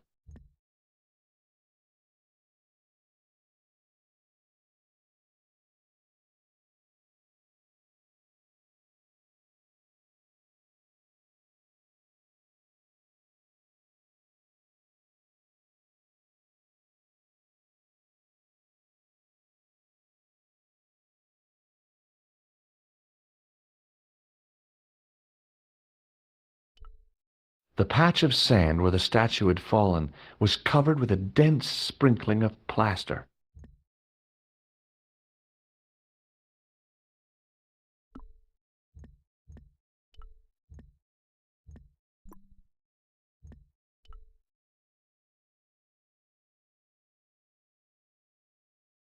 I squeezed the towel as hard as I could, but it was barely damp.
I held the towel under the faucet and soaked it with water.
The trickle of water was quickly absorbed by the plaster.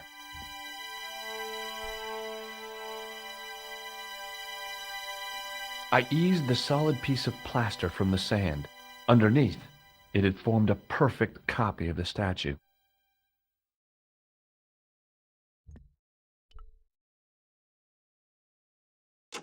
The hardened plaster cast fitted snugly into the 5 matching sockets.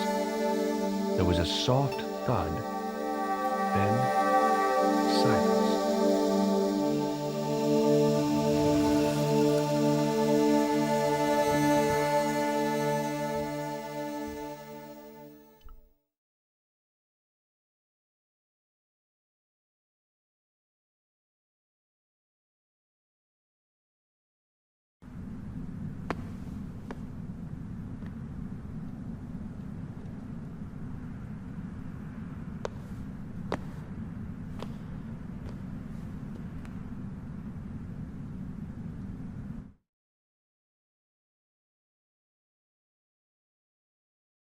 So, where did you stay last night?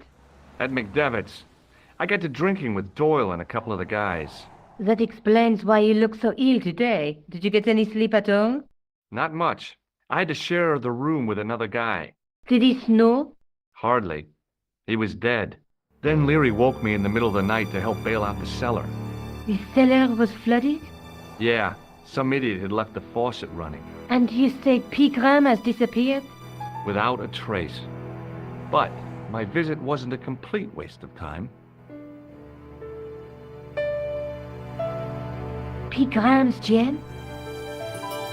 The Templars gem. Whoever Jacques Marquet is, he's in for a disappointment. Jacques Marquet? He's the guy who should have collected the gem from Fitzgerald. What are your plans? I want to find out who, what, or where Montfaucon was. All I've got to go by is the name and a picture of a hanged man. Let's take another look at the manuscript.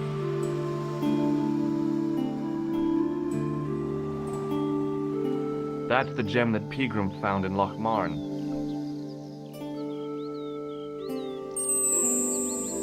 That's the gem that Pegram found in Lochmarn. That's the tripod in the Croon Museum. There's a woman looking at her reflection in a mirror, but the reflection has 3 hideous faces.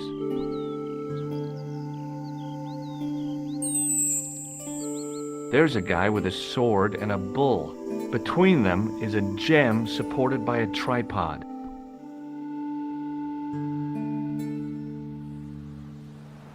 The Night Scroll bears a phrase in Latin.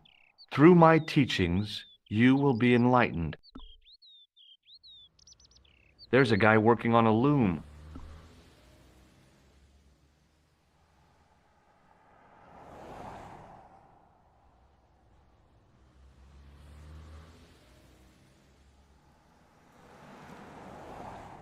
That's the tripod in the Croon Museum.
Look, Nico, a handful of plaster. Yeah. Why is it that men never really grow up? What's your problem, sister? Your pockets stuffed with useless junk like little boys. You never know when useless junk might come in handy.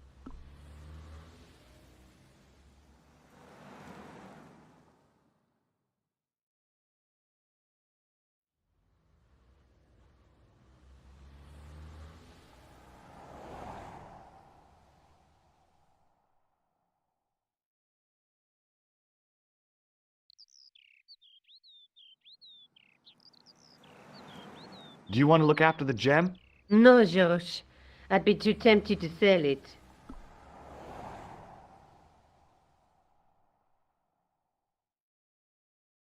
I can't sit here all day, much as I'd like to. Okay.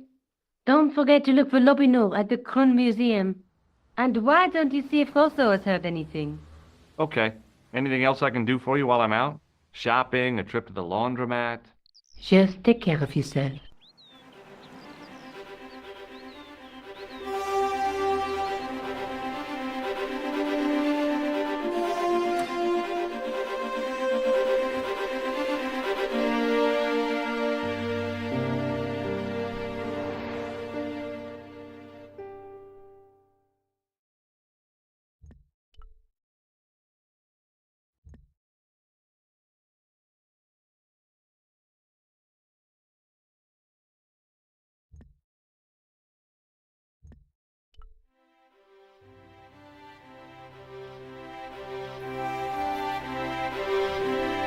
It was Rosso's sidekick, Sergeant Moo.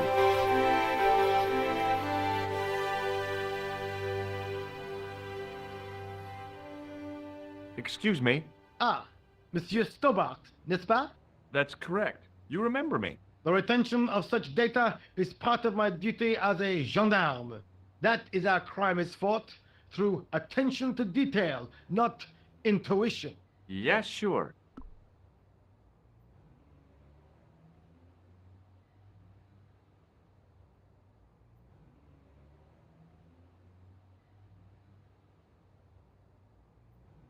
Have you heard of a man called Marquet? Yes. He used to be known as the Mole of Montmartre. I heard he's been hospitalized, probably by one of his rivals.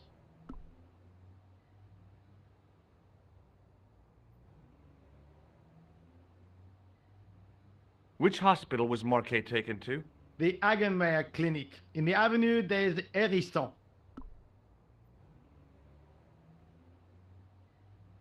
Why was Marquet known as the Mole of Montmartre? Because he lived in Montmartre, I suppose. Yeah, but why the mole? I don't know. Maybe he ruined people's lawns. I'd like to report an assault. Yes, monsieur? Where is the victim? I'm the victim. I've been harassed by a pair of thugs. I see. And where did this alleged assault take place? Outside the Hotel Ubu. They stopped me as I was leaving and went through my pockets. Could you describe the suspects, monsieur? One looked like a gorilla, and the other looked like a weasel. Their names are Flap and Guido. Bon. I'll get them this time. What are you going to do about Flap and Guido, Sergeant? I'm going to bust them, monsieur. For years I have been hoping to pin something on that pair. Now's my chance. I'll show them, and the inspector. Thanks, Sergeant. Thanks for taking me seriously. I'm only doing my duty, monsieur. Do you know a man named Khan? He's a shifty-looking guy with a scar on his left cheek. No, monsieur. Has this man any connection with the bombing of the cafe? Yes. I believe Khan was the name he used when he hired the clown costume. Is Rosso here? Yes, he is. You wish to speak to him? Yes, I do. One moment, monsieur. Stobart is here to see you, monsieur. Did he say what it was about? No, monsieur. Very well.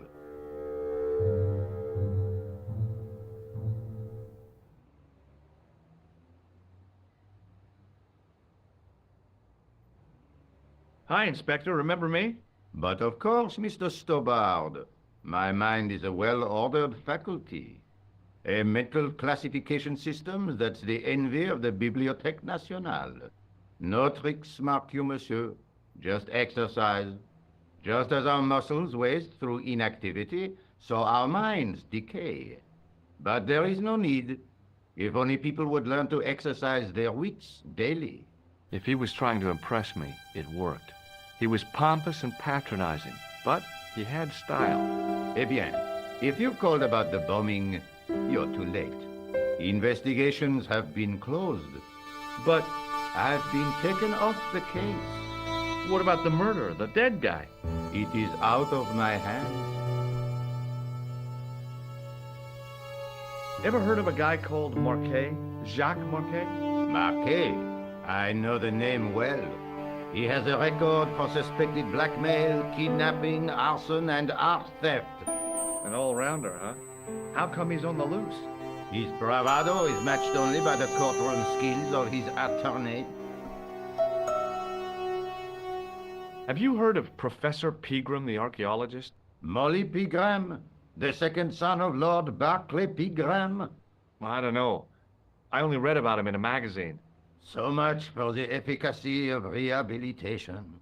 What has he done this time? He made an important archaeological find in Ireland. Do you know Pegram well? I have connections with the family, but I wouldn't say I knew him at all. Is his name really Molly? Of course not. That was the nickname he was given at school. All his friends and acquaintances know him as Molly. Don't you want to know what I found out about the killer? I told you, monsieur, the case is closed. I have washed my hands of the whole affair.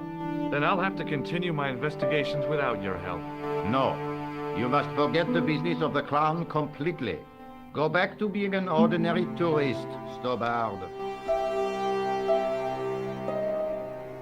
Do you know a pair of thugs called Flap and Guido? I have known those two since they graduated from special school. Flap is a nasty piece of work, but Guido is the real brains of the partnership. Where did you hear of them? I met them out front of the Hotel Ubu. Did you find out the ID of the guy who was killed in the explosion? I already knew who he was. I heard that the bomb victim's name was Plantar. Your sources are reliable. He was a big shot of the Treasury, wasn't he? Maybe that's why you've been taken off the case. I'm sorry, monsieur. I cannot comment.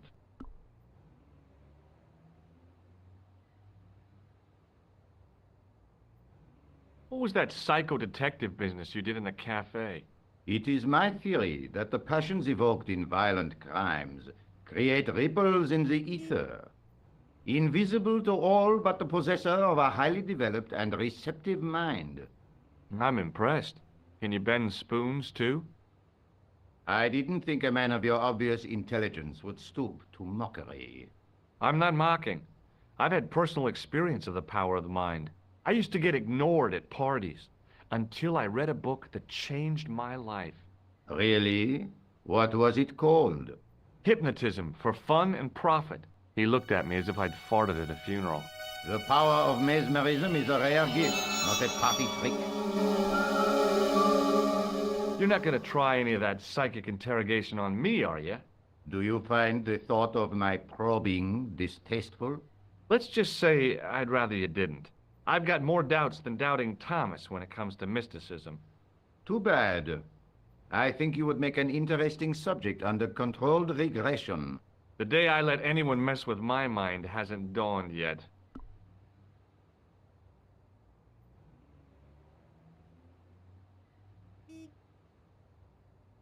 So long, Inspector.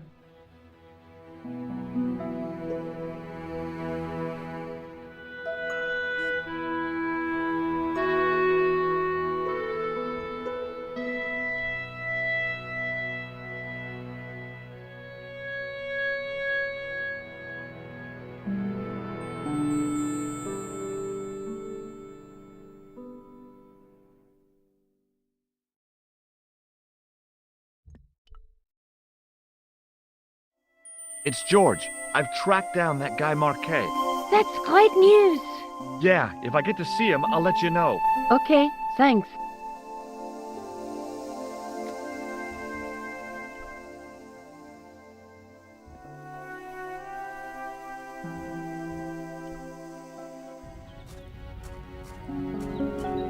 The old building managed to retain some of its original grandeur, but the modern additions looked like a baseball cap on a statue of a medieval saint.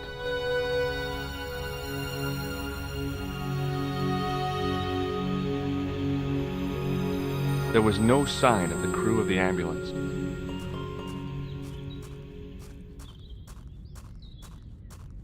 I felt a little guilty as I tried the door, like I was about to rob a grave. I gripped the handle with an involuntary tremble in my hand and pulled. The door was locked.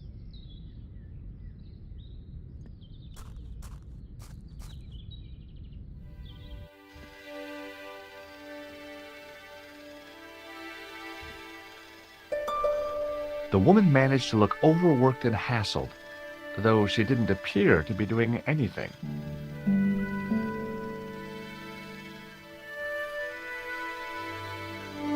Excuse me. Yes, sir? Is this the Hagenmeyer Clinic? That's correct. I thought I was in a garden center. Oh, the plans. They were my idea. A little greenery to evoke the spirit of nature. How may I help you?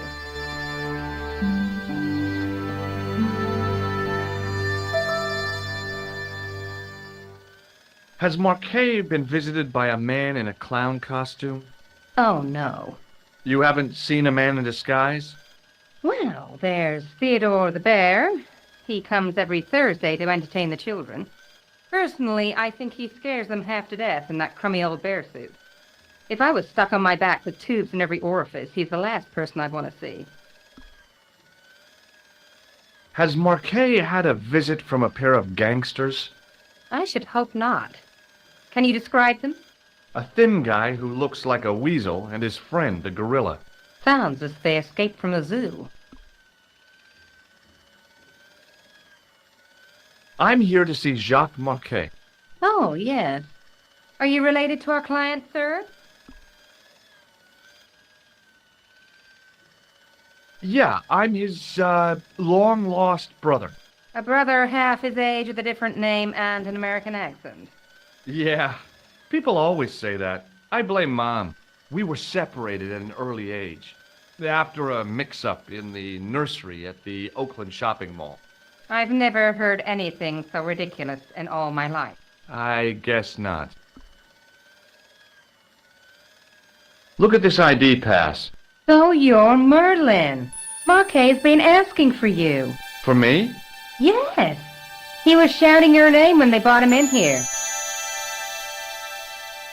Now, let me see. He was on Ward B12, as I recall.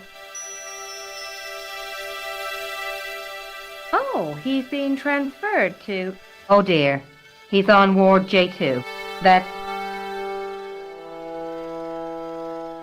Nurse Grendel's ward. What's so bad about Nurse Grendel? She runs that ward like a South American prison. Keeping a well-disciplined ward isn't a crime, is it? Well disciplined. In the discipline and punishment stakes, she'd whip the butt off the Marquis de Sade. Everything, I mean everything, is done to a strict routine. 6 o'clock alarm call, 6:10 bowel movement, and woe betide anyone who doesn't have a result. Those patients of hers are like Pavlova's dogs. She sounds like a real nightmare. And then some. If Nurse Grendel is that bad, how come the authorities tolerate her? She's like part of the furniture. Oh, you mean she's been here a long time? No, I mean there's not a man in this clinic who hasn't sprawled out on her. I was beginning to get the picture. This woman was jealous, with a big green capital J. How do I find Nurse Grendel's ward? Down the corridor on the left, turn right at the senior consultant's washroom. Right again at the executive coffee lounge. Bear left past the administrator's sauna. And turn left at the end. That's J2. And good luck. Thanks for your help, ma'am. You're welcome.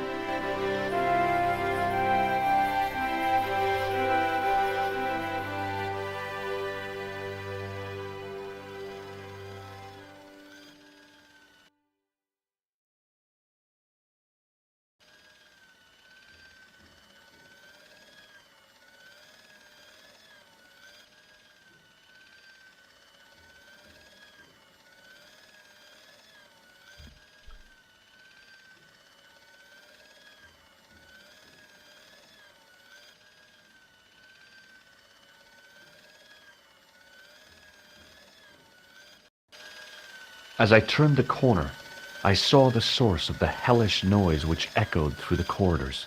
It was an industrial polishing machine with an odd-looking guy in tow.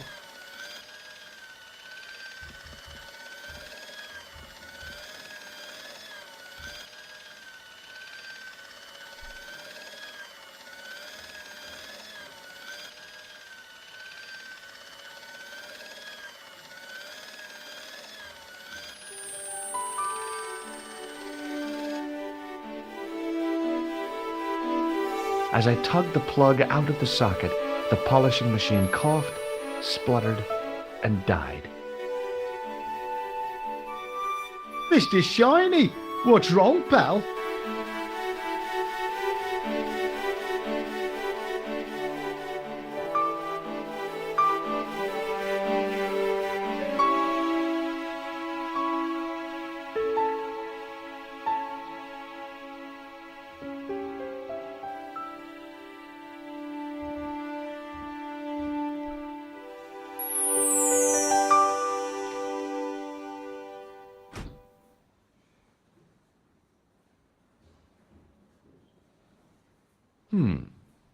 Dr. Stobart at your service.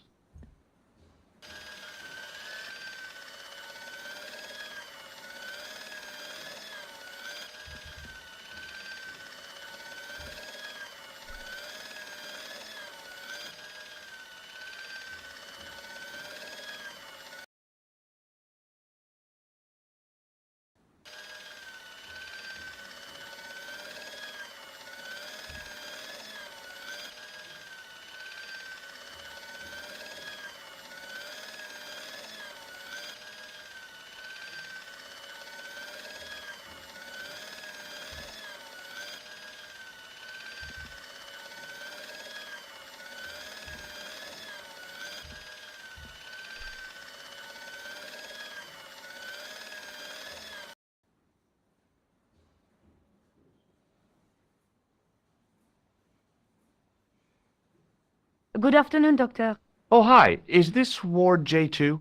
Yes, sir. The patients are ready for your inspection, Doctor. Thank you, nurse. Well, who's first? Monsieur Croquet in bed 2. What's his problem? He's been complaining of loss of consciousness. You'll need this, Doctor.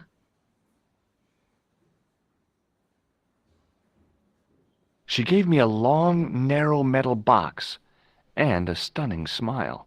Thanks.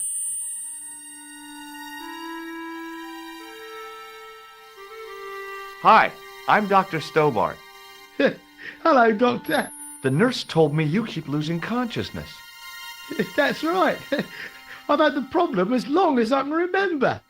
It's a real out-of-body experience. Like death, but not so conclusive. I see. How long does it last? Just a fraction of a second, and then I recover. I might not have been a doctor, but I was formulating a diagnosis all the same. This guy was nuts. I know exactly what you mean. It's known in the medical field as blinking. Is it serious? Of course it isn't serious. It's perfectly natural. But just think, 2 seconds every minute. Why, that's almost half an hour every day. 2 weeks out of every year spent in total darkness. I don't have time to listen to this baloney. Which bed is Marquet in? He's round the corner, in solitary. What's the matter with him? I don't know, but the men who brought him in were wearing masks and rubber gloves. Hey, you're a doctor. How come you don't know? We doctors don't know everything. Then how come you act like you do?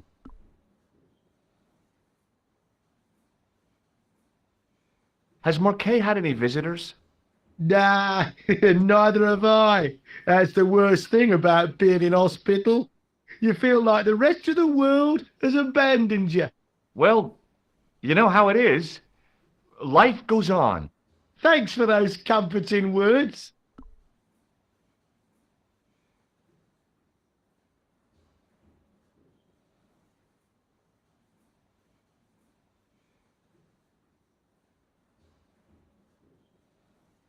Well, goodbye and good luck. Thanks, Doc.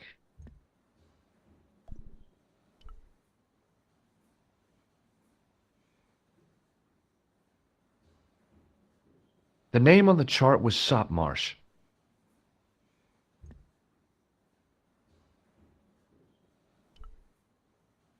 His temperature was normal, with little fluctuation either way.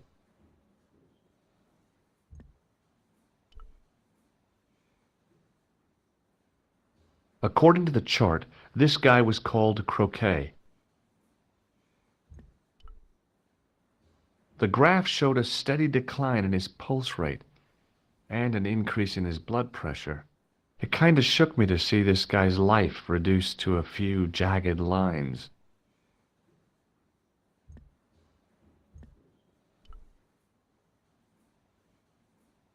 The name on the chart was Boissy. The poor guy's temperature had been up and down like a white knuckle ride. No wonder he looked so sick.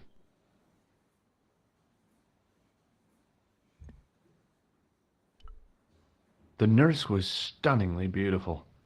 The guys on this ward sure were lucky to be in her care.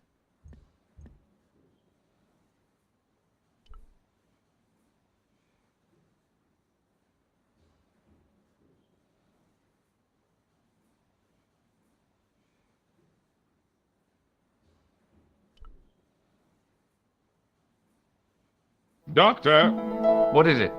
you haven't taken my blood pressure.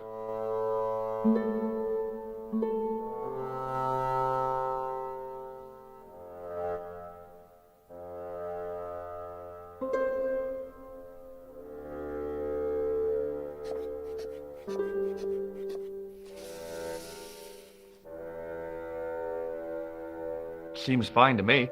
You're not doing it right. Of course I am. No, you're not. Dr. Monroe never did it like that.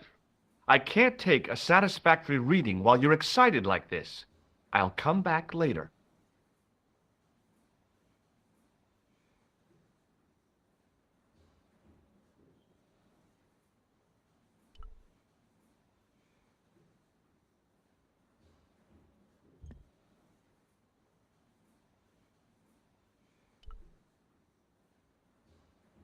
Oh, doctor, What now? you didn't finish taking my blood pressure.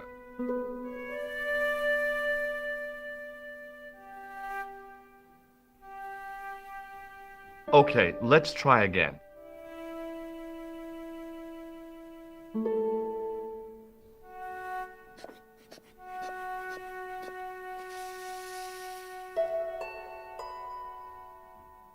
You don't have the first idea what you're doing, do you? I'll come back when you've recovered your manners.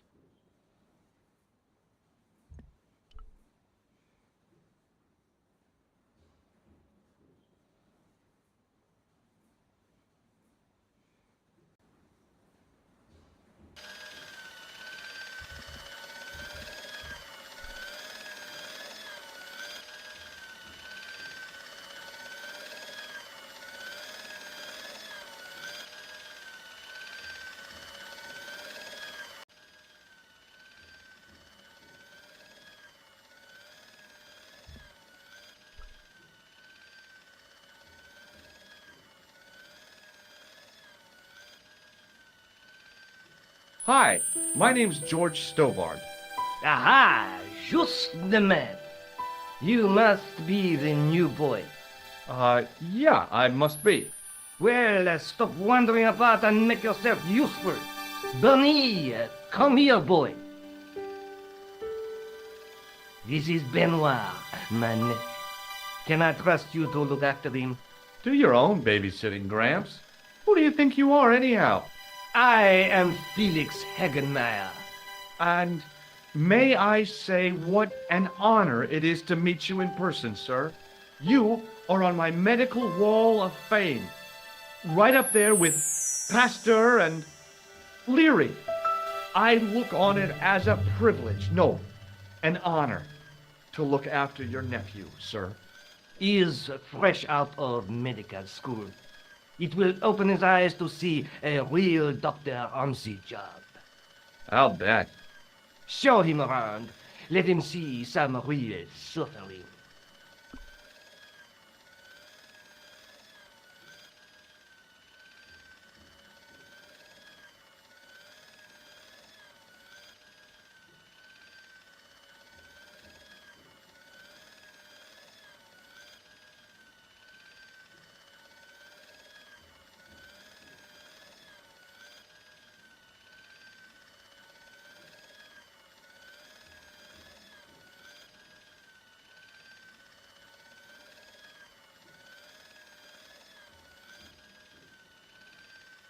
So long, Hagenmeyer.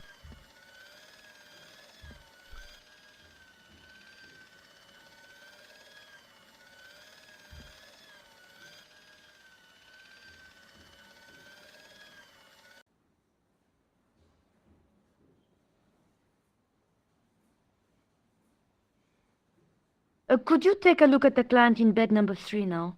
His name is Eric Sopmarsh. What's his problem? He's delirious. He just now came out of theater. He's recovering from major surgery. I'll have him up and about before you can say, Lazarus, get out of your bed and walk. Hello? Anybody home? Who are you? My name is Dr. Stobart, and I'm here to steer you down the rocky road to recovery. Dr. Monroe said there was no cure for what I've got. Your problem is you stayed in bed too long. Are you sure you're a qualified doctor? You better believe it. What can you tell me about Marquet? He's the man in the private room, isn't he? That room was mine before I was tossed out like a common squatter. Do you know what's wrong with Marquet? They won't even say what's wrong with me. Tell me, Doctor, what's your opinion? It's too early to say. But I've been here for 3 months. What's your impression of Nurse Grendel? She's a very efficient young woman. Efficient? You make her sound like a vacuum cleaner. I've no complaints. The woman in reception described Nurse Grendel as a monster. Well, that's simply not true. She's quite strict, but that's her job, isn't it? You've got to have discipline in a place like this. I'm going to take your blood pressure. Why? I'm a doctor. It's my job. See you later. The young man's face was full of eagerness and enthusiasm. I figured he was fresh from college. Hey, Benoit.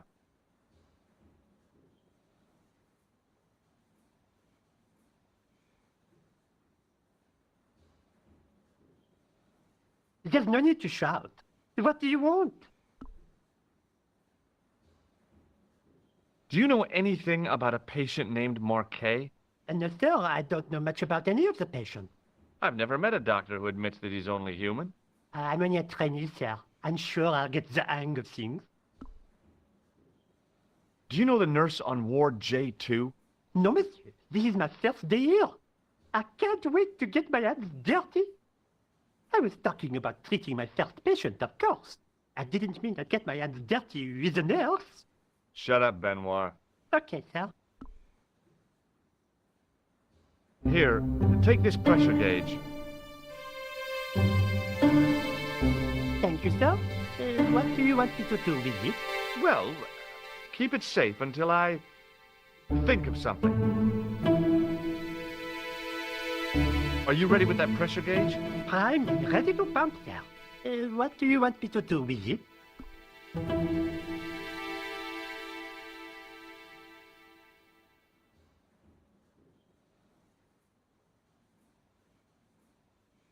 Use it on Eric Sopmarsh. Okay.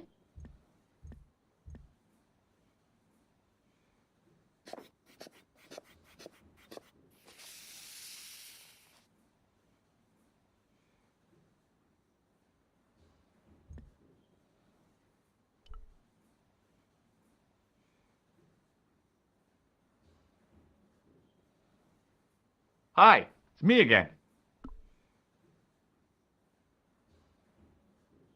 See you later.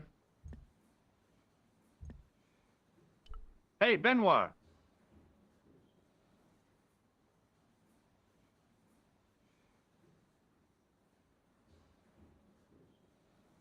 Yes, sir? Do you still have that gauge I gave you? Ah, yes. What do you want me to do with it? Use it on Eric Sopmarsh. Okay.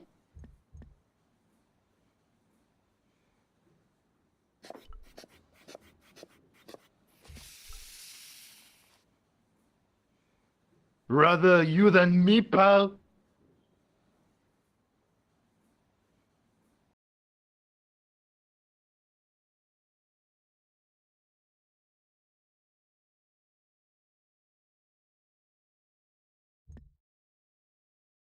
Marquet's slim hold on life was being measured, monitored, and maintained by the machinery on the rack.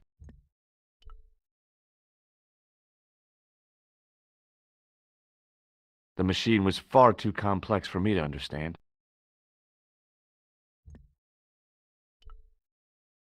The bottles were full of liquid, with a little trail of bubbles rising to the surface. I figured Marquet's life depended on those bottles, so I decided not to disturb them.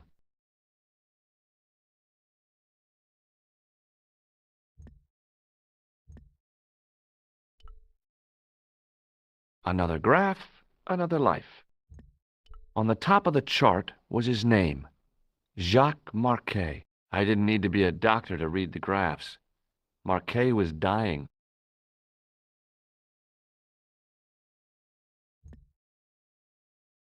Marquet was either peacefully sleeping or placidly dead. Rousing him in the latter case would take a miracle. Marquet? Yes, I am Marquet. I've been expecting you. You have? Well, what are you waiting for? Get it over with. I just want to know what I should do with the gem. The Lamar gem. Yeah, right here in my pocket. I thought you were one of the assassins. Not me. I never inhaled. So, you were sent in my place? Yeah. You could hardly make the trip to Ireland in your condition. What should I do with the gem? Deliver it to the Grand Master. Quickly, tell him that I have found the tripod right here in Paris. You have it? Not yet, but it's being taken care of. I hired a couple of stooges with a flair for petty crime. Would that be Flap and Guido by any chance? You know them? We've met. What about the Hashashin? He's more likely to have followed Klausner. He'll stop at nothing to prevent the reforging of the sword. And that's bad, is it? As for Klausner, he is gone off to Syria on a wild goose chase. They have geese in Syria? He has a theory about the location of the... That's enough excitement for one day, Monsieur Marquet. What are you doing here? Talking to this patient, of course. Monsieur Marquet is my patient. Herr Hagenmeyer was to hear that. Okay, I'm going. I'd learned all I could from Marquet anyhow.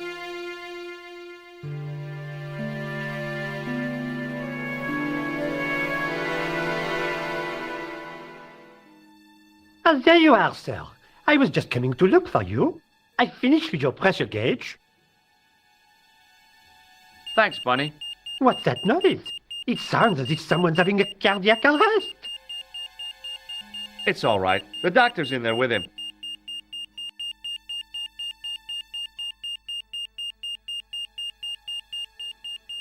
Are you sure he was a doctor? Oui, monsieur. He showed me his ID. It was Dr. Braille. There's no Dr. Braille working here. He's an imposter!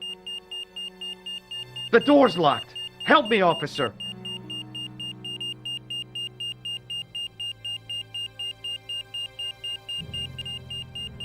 Stand back, monsieur.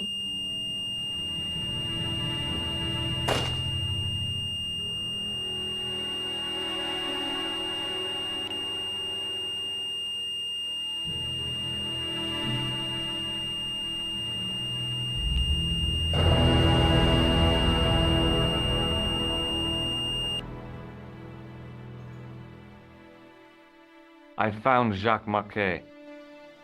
Did he talk? Yeah, he talked. For the very last time. He's dead. Yeah, killed in cold blood by a bogus doctor. That's despicable. What kind of guy would pass himself off as a doctor and take advantage of a dying man? Was it Khan? No, I don't know who he was, but it certainly wasn't Khan. He got away, out the window.